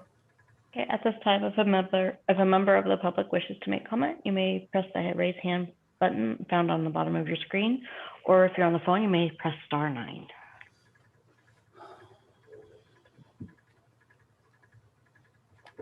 I am not seeing any public comment. Okay, thank you, Barbara. I'll close public comment, and Charles, I'll bring it back to you. I will make a motion that we approve the budget as presented minus the $150,000 for the Blue Bag program. This is Keith. I will second. Bruce, I see your hand up, but you're muted. Sorry about that. I was hoping to get in ahead of that. I wonder if we could simply straw vote the question of the $150,000 for the Blue Bag separately from the rest of the budget. I don't know if a substitute motion immediately is the right way, or whether I could get the motion maker to delay the main budget motion for that. I would just point out that this is a program that's going to positively affect every jurisdiction. This is more than just litter pickup. This is fundamental public health and safety mitigation for homeless encampments. It includes removal of sharps, of hazardous materials, including those that are great risk to the public health. So it's going to be a contribution to all parts of this county, and I would advocate keeping it in our budget. But rather than tie the whole budget vote to that one thing, if we could straw vote the Blue Bag first, I'd appreciate it. Okay, Excuse me, Mr. President. someone else is wanting to speak. Yes, I'm sorry, sir. This is Dawn. Oh, Dawn, please. Yeah, I also wanted to just clarify one thing in that the Blue Bag itself is not just bags. It's actually haulers.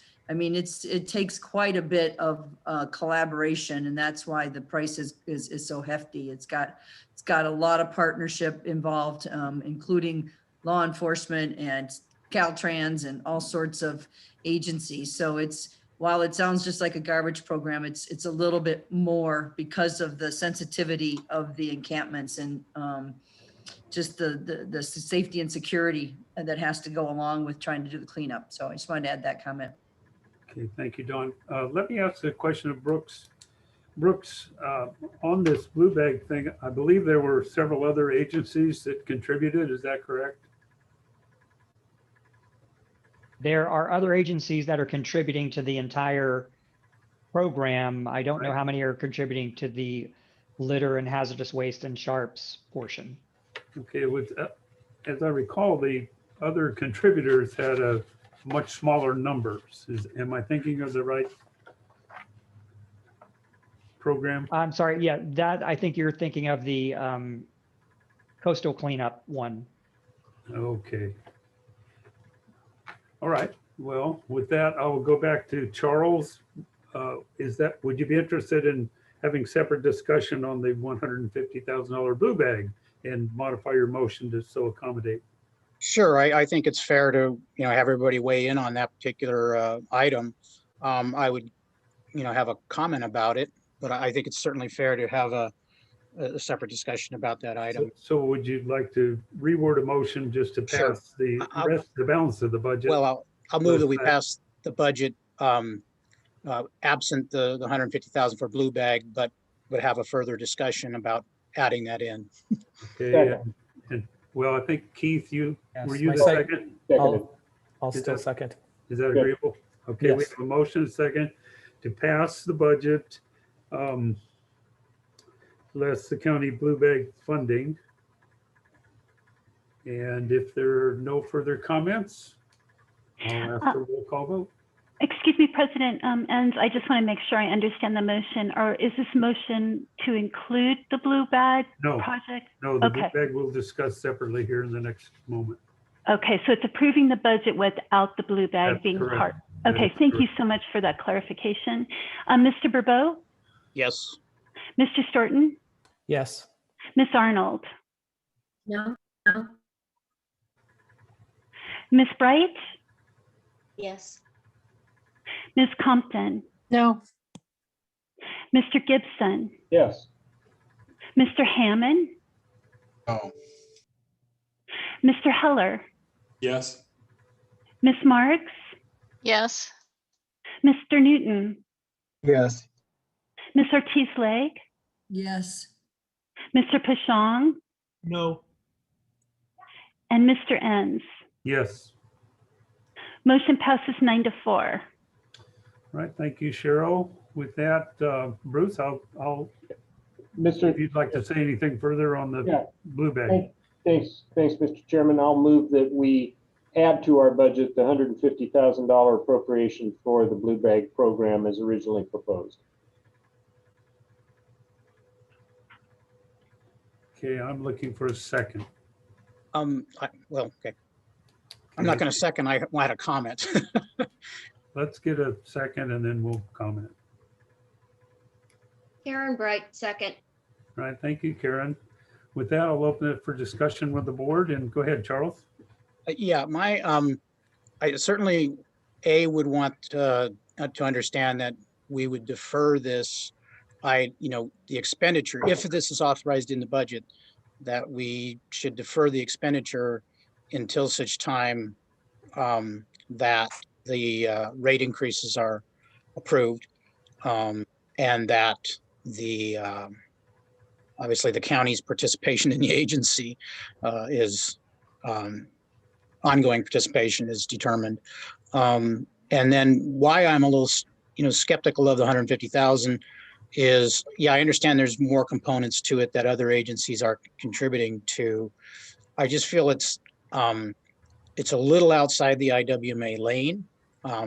We can argue that anytime we're out, picking up trash, that we're in the IWMA lane, but I think it's a little outside the IWMA lane, and that's the reason I'm skeptical of it. I also, I've participated in a lot of trash pickups coordinated by volunteer groups that cost, for example, in our city, cost the rental of a dumpster, and that was it. And otherwise, 100+ people, volunteers picking up trash, including sharps and other things, because most of the stuff in the creek was due to transient activity. And so I'm not convinced that this is an economical way to do it, and that it's in the IWMA lane or very far inside the IWMA lane.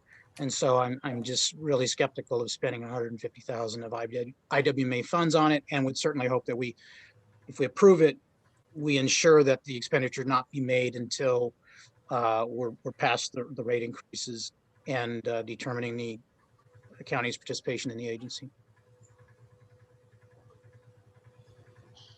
Karen Bright here. Karen, please go ahead. And I understand your concerns, and I agree with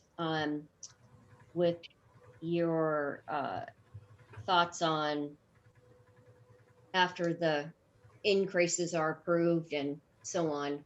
And I would not have seconded this motion if I hadn't been witness to how successful this program has been. And I do know, as Supervisor Ortiz-Legg had mentioned, how different this program is from any other trash. It's not a trash pickup program, and in the sense of the word. It is a very sensitive type of a program, and I haven't been actually physically part of it. I saw the report on the one, I believe it was last year, and it is it's movement of people and their personal belongings, and anyway, it's a whole different deal than just picking up as what I do and maybe you do when you go to the beach and or along the riverbank and that sort of thing. So I am very concerned about spending $150,000 of money that we may not even have, or even an organization that we may not even be. So in that respect, I do appreciate your comments. So I am very much in agreement in those two respects. We must, of course, be a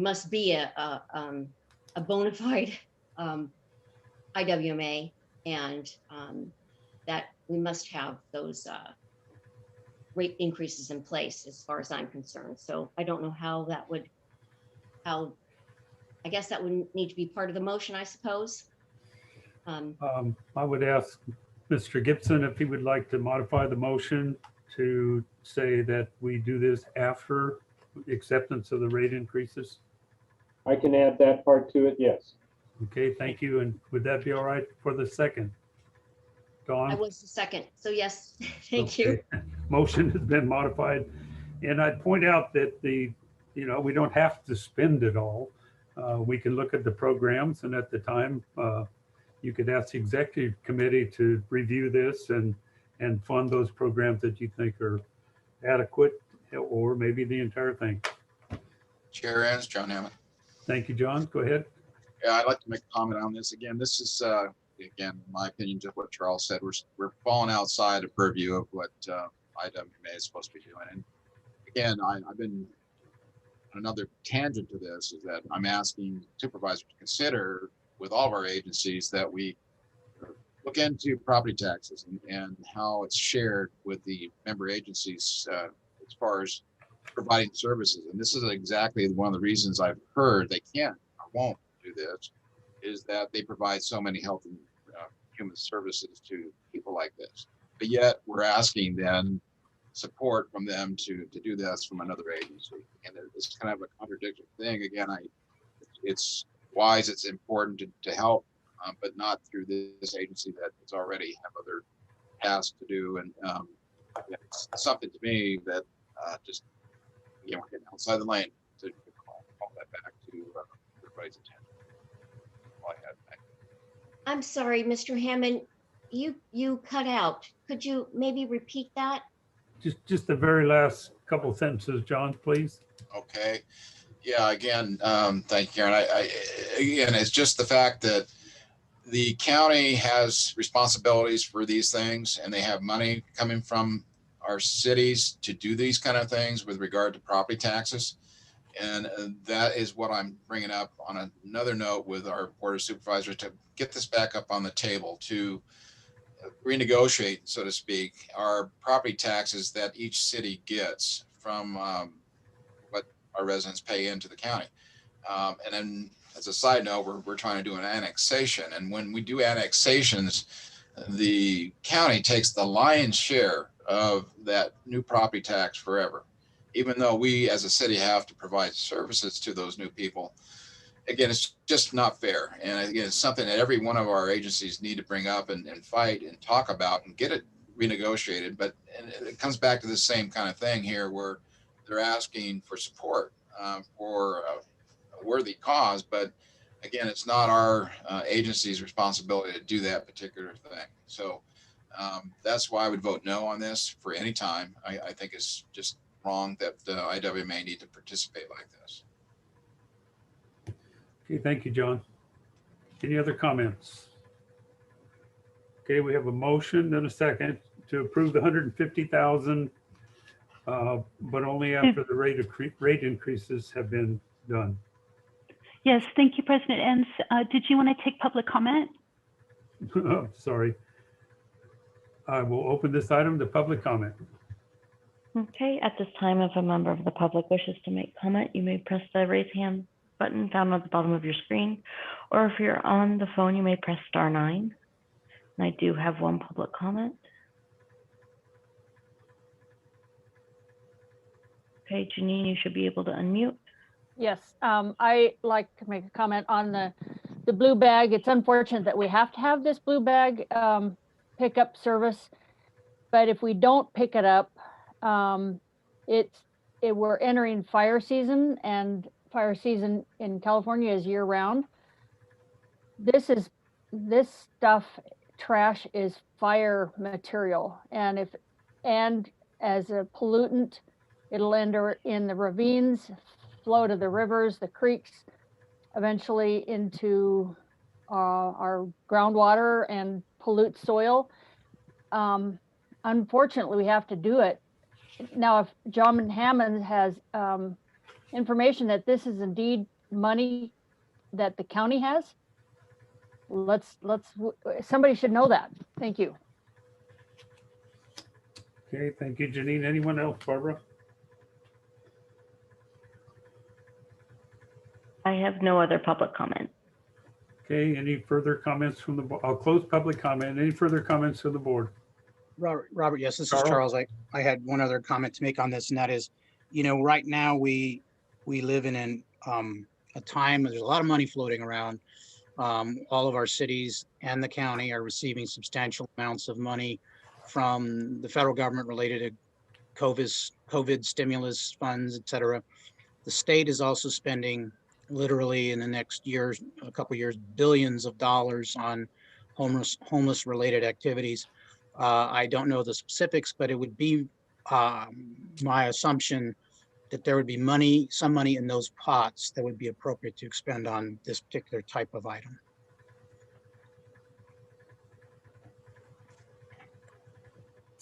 All right, any other comments? Jan, Can I make a comment? Jan, please. okay. Well, I'm a big supporter of this program, but I have to say that I'm very concerned about the contemplated rate increases for our constituents. I mean, I know it will go to the haulers, and then but it will trickle down to the individuals. And I'm very concerned about affordable housing. Part of affordable housing is affordable utilities and the actual overhead of living. So I'm not going to support this addition to the budget of this organization. As I said, I'm a big advocate for the program. I have to agree with Mr. Hammond that the county bears responsibility for this kind of program. I mean, the County Board of Supervisors. I think it does need to be supported on that level. The jurisdictions are the ones who end up footing the bill right now, and that's not fair. But in terms of Integrated Waste Management Authority moving into this area, I feel that it would be a mistake. So I'm going to vote against it. Thank you. Any other board Mr. comments? Chair, may I make a comment? Who's It's that? Lynn. Lynn, please go Yeah, ahead. sorry, calling from my phone, and I've had a really hard time hearing during this meeting. So I voted against the budget, and so I won't be voting for this, but so it would just be a dichotomy if I did that. In any event, this is a good program, and I have seen good results, especially in Oceano. It helps a lot, and it makes it so other people don't have to clean up. As for renegotiating the contracts or agreements that the cities have with the county, that just simply is not going to happen. And those agreements were made, and both parties agreed to them, and the city will not renegotiate and open those up. As for the a lot of dollars floating around, there are COVID dollars. Cities are receiving that. The county is receiving that too. However, the county has had most of the responsibility for COVID and for that encompass cities, vaccination clinics, et cetera, and for homelessness, so we cover the mental health and all those issues. So a lot of it already falls on the county's back to handle this. And so, I guess my feeling is if it passes or not. It should be spread around, not just all thrown on the county, but it is a good program. And I have seen the results of it, but it would be, you know, if I didn't vote on the budget, how could I vote on this? It just would seem to be, you know, the antithesis of my prior vote. So those are my comments. Okay, thank you, Lynn. Anyone else? Seeing none. Cheryl, roll call vote, please. Mr. Gibson, Yes. Ms. Bright, Yes. Ms. Arnold, No. Mr. Burbeau, No. Ms. Compton, No. Mr. Hammond, No. Mr. Heller, No. Ms. Marks, No. Mr. Newton, No. Ms. Ortiz-Leg, Yes. Mr. Pishong, No. Mr. Storton, No. and Mr. Enns. No. Motion fails 3-10. All right, thank you, Cheryl. With that, we will go to item 11. And I'll go back to you, Brooks. Thank you, sir.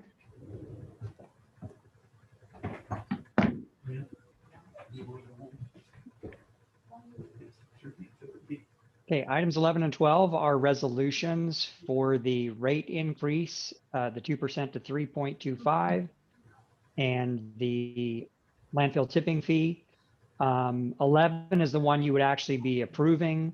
12 would be approved to form, and again, it would be up to the jurisdictions to implement. So item 11 is the rate resolution going from 2% to 3.25%. With that, I'll take any questions.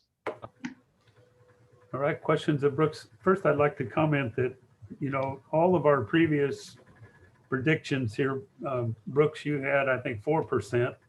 And I just wanted to point out that it turned out to be 3.25, which I think is very nice. Good job.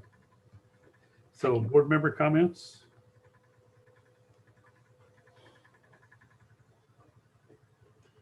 President Enns, if I might make a comment. Yes. I see on the last recital on page 1 states that whereas on or about June 9th, the member agencies of the IWMA modified the JPA. Of course, we don't know the answer to that, so that section would need to be adjusted to reflect the date when we know the answer as to when the member agencies modify the JPA, assuming that they do. So I would just point that out as a clerical error that would need to be adjusted in the future once that is known. Okay, thank you, Jeff. Board member comments? Hearing none, I'll open this for public comment. Public comment on item 11. Barbara? At this time, if a member of the public wishes to make a comment, you may press the raise hand button found at the bottom of your screen, or if you are on the phone, you may press *9.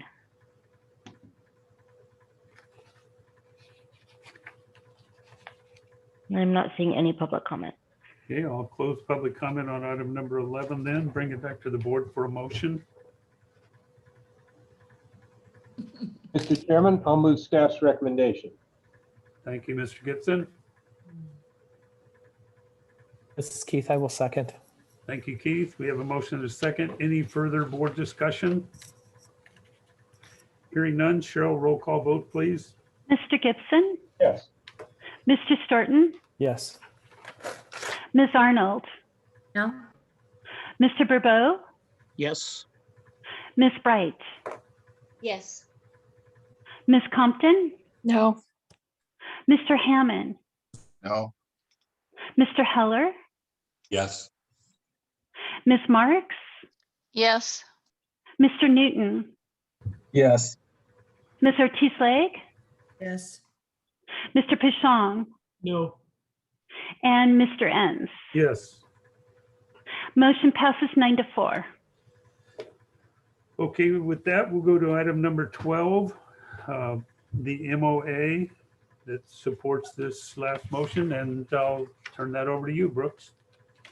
Yes, sir. Again, this is the same part of the rate increase, but this is for the landfill tipping fee going from $3 to $4. And again, you're just approving it to form because this would have to go to the jurisdictions that have a landfill in their jurisdiction. With that, I'll take any questions, excuse me. Comments or questions? Hearing none, I'll open this for public comment on item number 12. At Barbara? this time, if a member of the public wishes to make a comment, you may press the raise hand button down at the bottom of your screen, or if you're on the phone, you may press *9. I have no hands raised. Okay, thank you, Barbara. And I'll close public comment. Mr. Chairman, I'll move staff's recommendation. Okay, thank you, Mr. Gibson. This is Keith. I will second. Thank you, Keith. With that, if there's no further board discussion, I'll ask Cheryl for a roll call vote on item number 12. Mr. Gibson, Yes. Mr. Storton, Yes. Ms. Arnold, No? Mr. Barbeau, Yes. Ms. Bright, Yes. Ms. Compton, No. Mr. Hammond, No. Mr. Heller, Yes. Ms. Marks, Yes. Mr. Newton, Yes. Ms. Ortiz-Legg, Yes. Mr. Pishon, No. and Mr. Enns. Yes. Motion passes 9-4. Okay, thank you, Cheryl. And we will go to item 13. Brooks? Thank you, President Enns. So this is the movie theater advertising agreements. And again, we've discussed this quite a bit last month, but just to reiterate, we would be getting approximately 70,000 showings for $15,000. So it'd be a very expensive way to reach people who we are not getting through social media and the other outlets that we utilize. With that, I'll take any questions or comments. Okay, questions or comments? Yes, please. Karen Bright here. Hi, Karen. Please go ahead. Well, I must say I wasn't a real big fan of this idea at the last meeting. But then I'm not a big movie goer. However, my son and my daughter are, and their families are. I was at the market last Monday, and about 4 o'clock when I was leaving, the movie theater parking lot was packed, jam-packed. I could hardly get out of the parking lot. And I thought, this is the first thing I thought of. And I thought, just goes to show you that I don't really know everything. So I'm thinking, maybe this is, people go to the movies. They're going to the movies. So I'm thinking maybe this is a way to get to other people. So I am going to support this. I will support this idea because people go to the movies. May not be me, but there are people who do. Lots of them in my town, apparently. So that's all I had to say. Thank you. Thank you. Question? Any other board comments? Yes, Mr. Chair, Jeff Heller. Jeff Heller, please.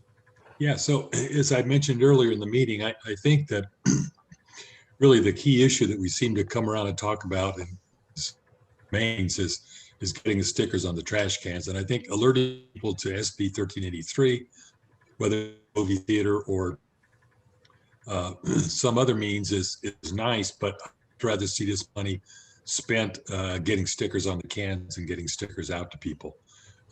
So I don't see this or the billboard expenditures as something we should be spending money on. So those are my thoughts. Thank you, Jeff. Other comments? Yes, this is Dawn. Dawn, please go ahead. Thank you, sir. So, how do you know, Brooks? I mean, you made a statement that the people that we're not reaching for from the social media are going to be able to see it here. I'm not opposed to this. You know, I was a member of the film festival board for a number of years, and it's true that you do have an audience that is stuck sitting there. They get forced fed the messaging. My concern is not so much that it's not a good value for that many eyeball times.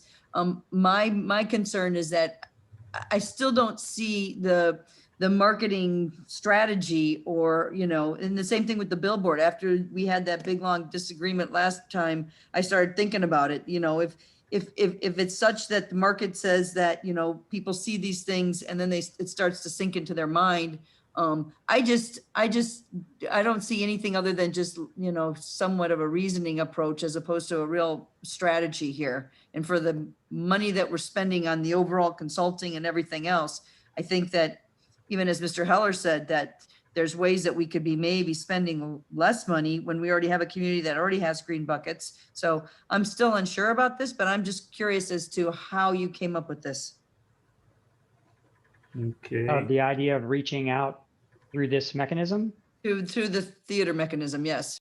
Because relative to these other programs, this is an inexpensive way to get, like I said, it's over 70,000 showings. And depending on how many people are in the movie theater, you would multiply that exponentially for $15,000. So it's pennies per opportunity to get a 30-second ad in front of somebody that doesn't have TiVo, that can swipe that thing off their screen or not look at that social media post. So I'm not saying it's the end all be all. This is just another mechanism to get people to recognize, oh, I've got that green container in my kitchen and it goes in the green container at the curb, and help remind them. Okay, thank you. Jan Marks, I'd like to make a comment. Jan, go ahead. Yeah. These advertisements before a movie are, they're all jammed together and they go on for about maybe 15, 20 minutes before the feature starts. Most people come for the feature and they're not sitting there watching these advertisements. So I have to agree. I think putting the money into getting the stickers on the containers for the organic waste is really a much higher priority. And there's no way of collecting any data. I mean, one thing about social media is you could go in back of the program and see who has actually viewed it or how many have actually viewed it. So I think this is pretty random. And I would much rather see it. I mean, even if we, you know, in smaller jurisdictions, ask the cities, would you be willing to mail these stickers and ask people to put them on their bins? You know, I think that would be more direct, and it would also make more of an impression on the residents. So when you looked at the you know, the marketing strategy earlier, there were businesses, this is something that a public comment pointed out, the actual contact, direct contact with the residents who are the ones who are dealing with all this solid waste. That is sort of missing. That's a missing part of the puzzle. And I would much rather see this money devoted to that rather than the movies. Oh, and the other thing I want to say is that with the COVID restrictions, even if they magically disappear on June 15th, the movie theaters are only allowed to have half of the capacity. So there might be a lot of cars in the parking lot, but in the movie theaters themselves, it's only half of the capacity that's going to be allowed, and we don't know when that's going to stop. All right, thank you, Jan. Anyone else? Yes, Robert, it's Debbie. Hi, Debbie. I just wanted to say that I think this is exactly the mission of the IWMA, to educate and try to educate creative ways to reach different demographics. So I will be supporting this. Okay. Thank you, Debbie. Anyone else? Robert, if I could add something, Robert, thank you. This is Keith. Yes, Keith.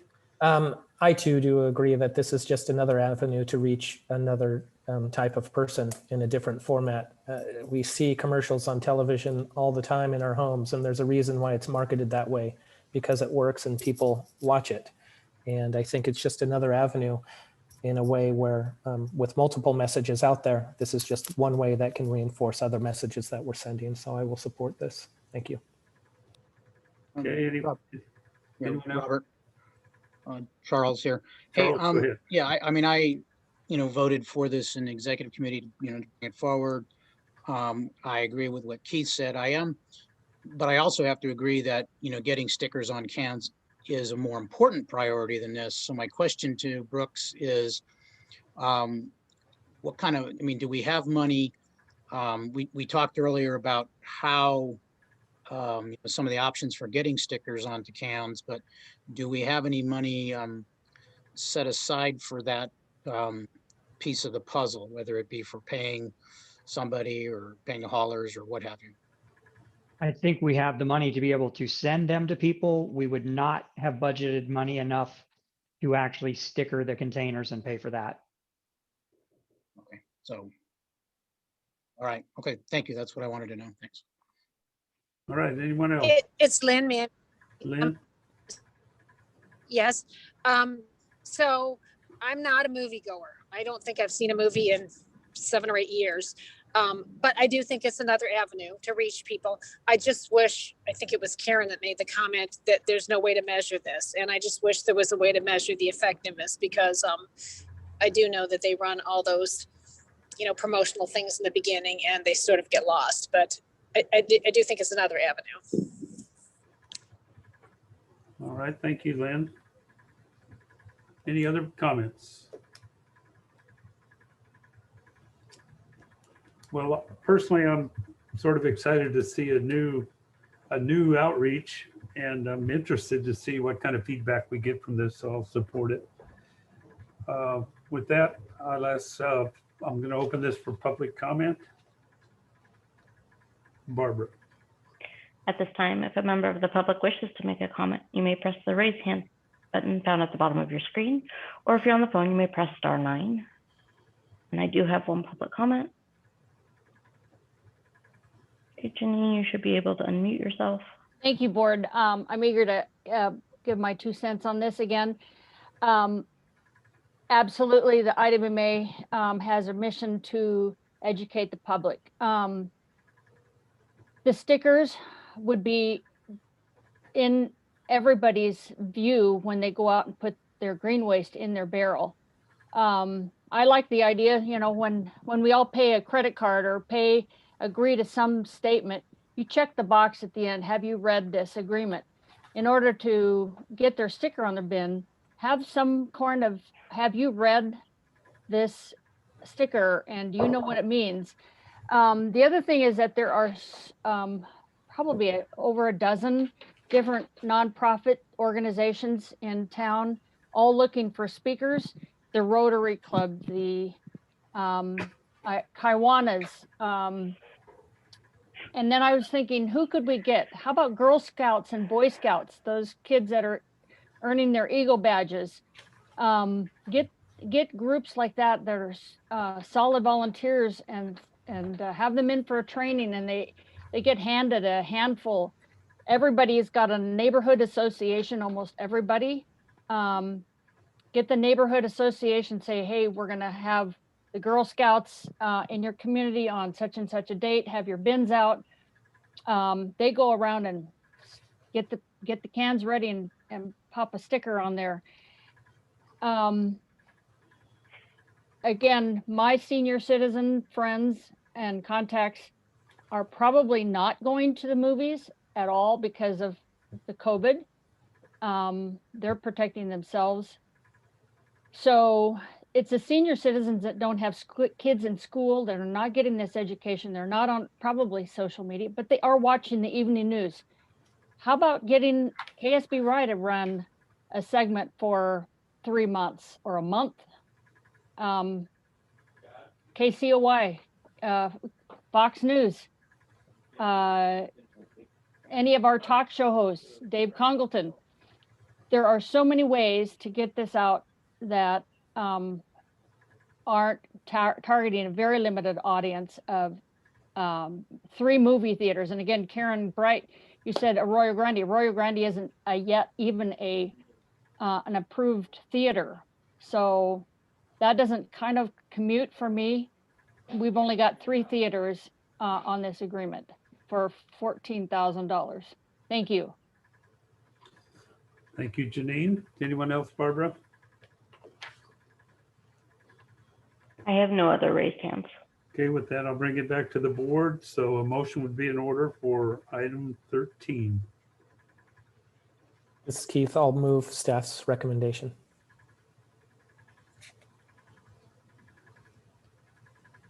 This is Lynn. I'll second. Okay, thank you, Lynn. Thank you, Keith. Any other board discussion? Seeing none, Cheryl, roll call vote, please.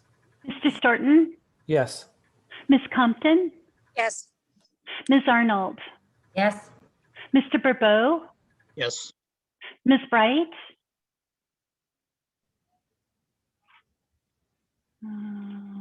Ms. Bright, did we lose you? Okay, I'm moving on. Mr. Gibson, Yes. Mr. Hammond, No. Mr. Heller, No. Ms. Marks, No. Mr. Newton, Yes. Ms. Ortiz-Lake, Yes. Mr. Pichon, Yes. and Mr. Enns. Yes. Motion passes 8-4 with 1 absence. Karen Bright back. Okay, Karen Bright, can I get a vote from you? Yes. Motion passes 9-4. All right. Thank you, Cheryl. With that, we'll go to item number 14. Brooks, and I'll give that to you, or Jeff, I'm not sure there. Thank you, sir. So this item is for 2 contracts with SLO County HR to provide administrative support for IWMA regarding the Skelly hearing process and potential HR consulting. And it's an hourly basis. We do not have any current need for it, but we would like to have it in case there were a HR issue to arise. We would have it and we could start working with them as needed. That I'll take any questions. Questions from the board? Robert, this is Keith. I just had a couple. Keith, please go Brooks, ahead. this is a 1-year agreement. You had told me that previously. I was curious, although we don't budget for it, if something were to happen, do they give us an estimation based upon the circumstances so we can at least have an idea of what a cost of something like this would be? We would ask them in advance, but there's also the consulting portion, not Skelly hearing portion, is limited, I believe, to 5 hours a month. And then the hearing officer, we would just have to get an estimate because it would depend on how, I think, complex the issue was. Right. Okay. Thank you for that. All right, thank you, Keith. Anyone else? Hearing none, I'll open this for public comment and go back to you, Barbara. At this time, if a member of the public wishes to make comment, you may press the raise hand button found at the bottom of your screen. Or if you're on the phone, you may press *9. I have no raised hands.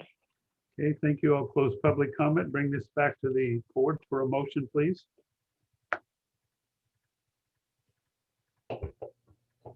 Jan Marks, I'll move the staff recommendation. Thank you, Jan.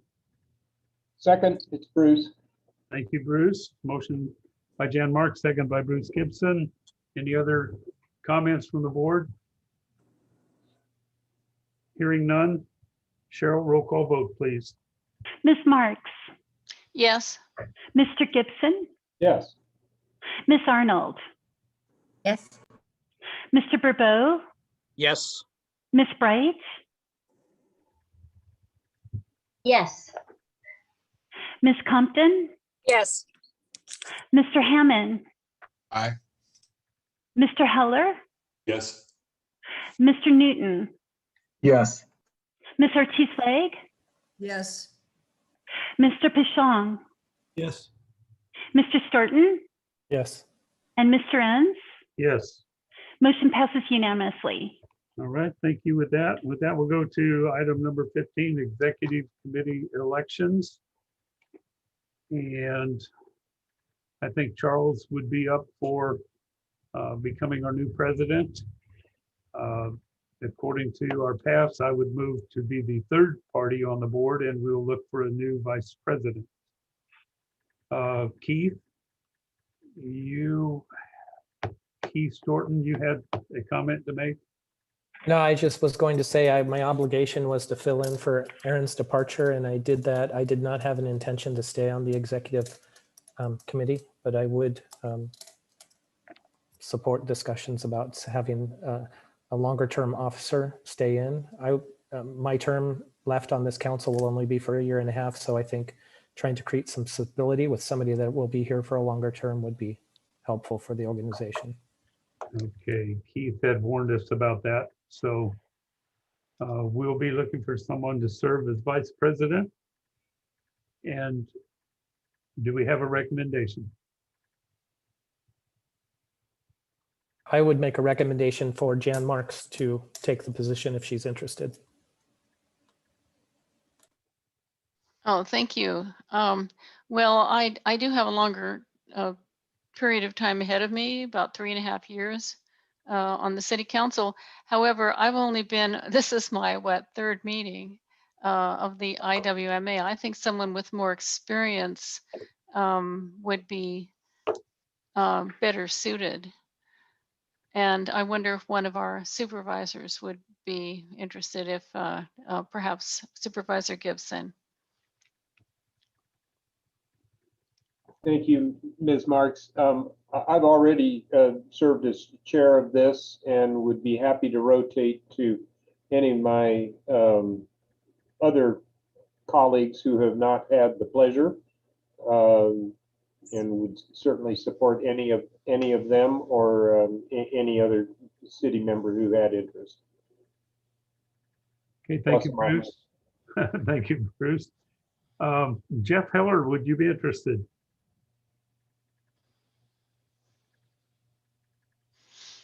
Mr. Enns, kind of caught me by surprise here.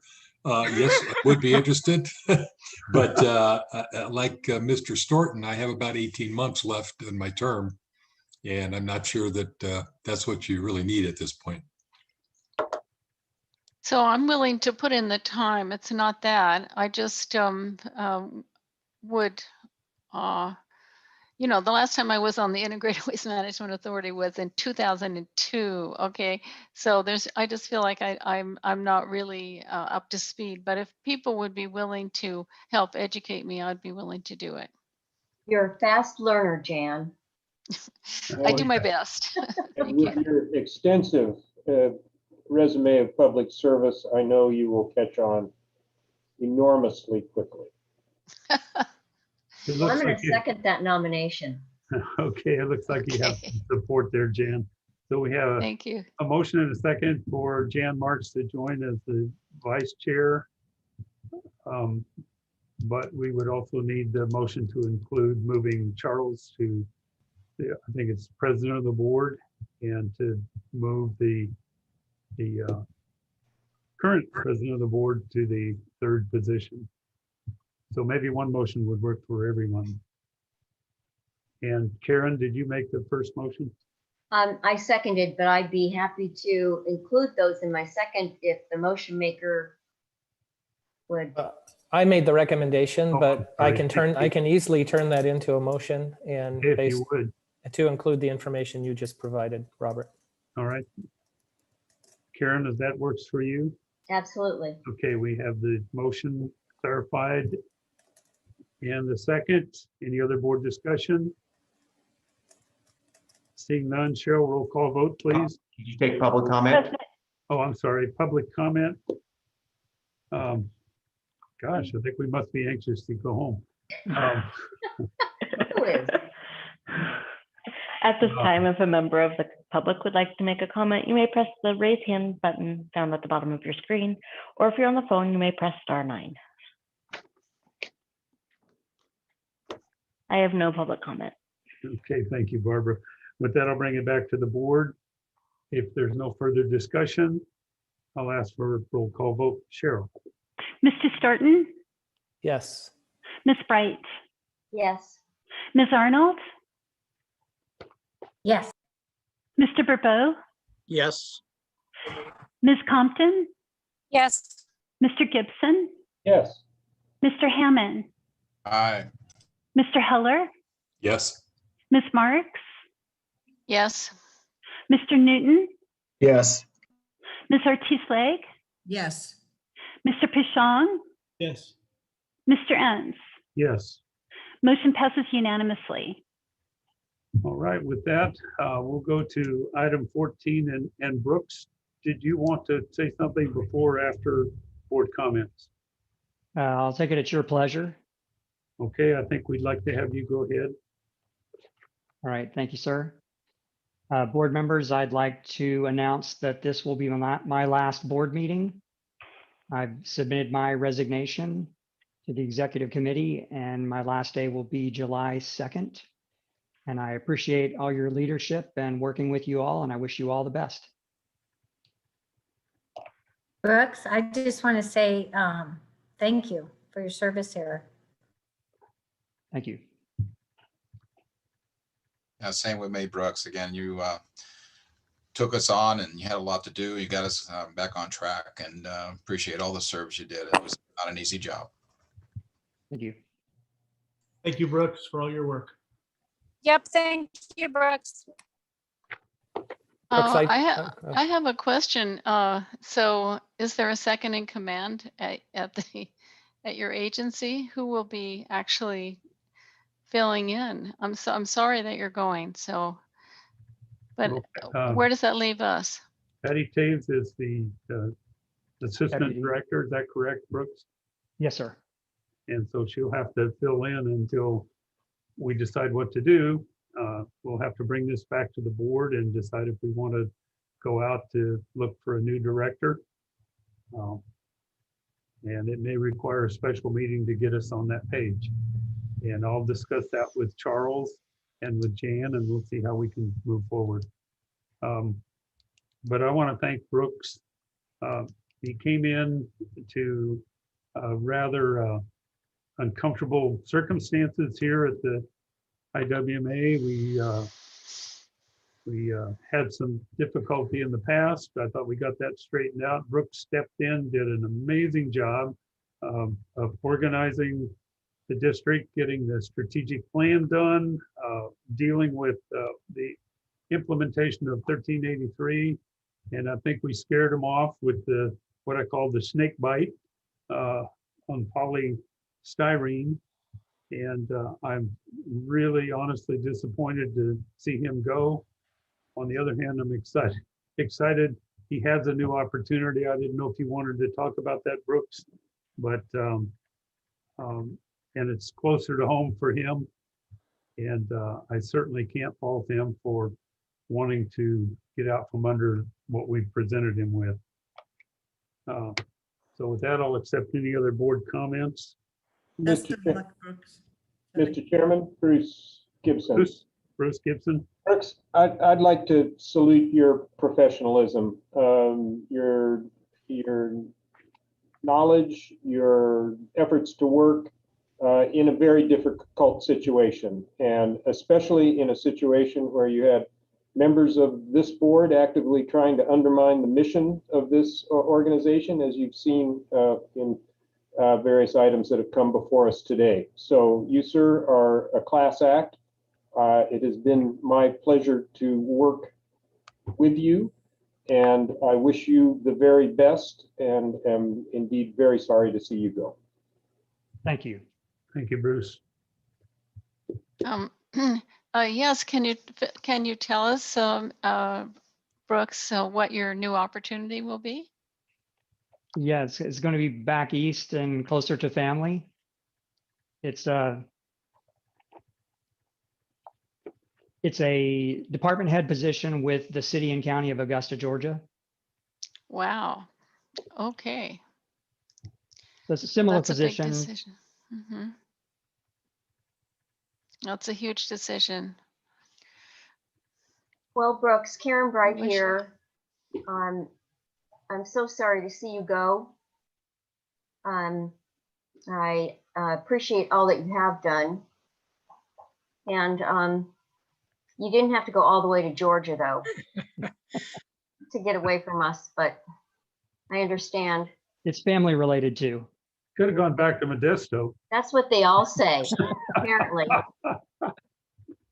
You're the second one that's going to family. Had to run back to family. I'm so sorry. But thank you again. Really appreciate all Karen. that you have done. So I want to ask Charles and Keith to make a comment. We work very closely with Brooks on the executive committee, and I think they would both have something to say. Yeah, Charles? it's been a pleasure working with you, Brooks. It really has. And on the executive committee, we get to interact with you more than all of the others. And so I can certainly attest to some of the comments about your professionalism and that sort of thing. And certainly are going to miss you. I know you actually came from Merced, not Modesto. I grew up in Modesto, and going back there has no appeal. So I think you're better off going to Georgia. So anyway, thanks again for all your hard work, and I hope we'll stay in touch to some degree. So Thank you. Thank you, Brooke, so much. I really have enjoyed getting to know you, and serving with you on the executive committee has been great. And I've learned a lot through your ability to just pass on information and share, and even contact me outside of our normal meetings, and just easy to talk to, and just really enjoyed working with you and appreciate the professionalism. I hope that if I can ever make it out and watch the Masters, that I can get in touch with you and have a place to stay. No. Thank you so much. You get the tickets, I'll get you the place to stay. Oh, very good. Brooks, this is Jeff Heller, and I got to say, to reiterate what most other folks have said, you came into a very difficult situation. You put everything back together in a very solid way, absolute professional. I'm really sorry to see you go. You're just such a benefit to this organization. I understand why you're leaving, frankly. I'm sorry about that. I was looking forward to working with you for many years in this organization, and sorry to go. You've just done a remarkable job. And as everyone has said, you've been professional from day one in spite of everything that's been thrown at you. And I understand why you're leaving, and I wish you the best. Thank you. Thank you, Jeff. And I want to apologize for saying Modesto. Brooks, you tried to train me. You said it was alphabetical, Madera, Merced, and Modesto, and I completely forgot, so I apologize. That's how I had to learn them. Thank you all very much. I've really appreciated the opportunity, and I really wish you the best. You got my cell phone number, and I'm here until June 2nd, so. Great job, and thanks for sticking in there and just not letting this go. It would be easy to, let your hair down now, and you've done a great job of hanging in there. So thanks. Any other comments? Seeing none, then I think we can go to our last item on the list, which is adjournment. Thank you, everyone. Thank you all. We are adjourned.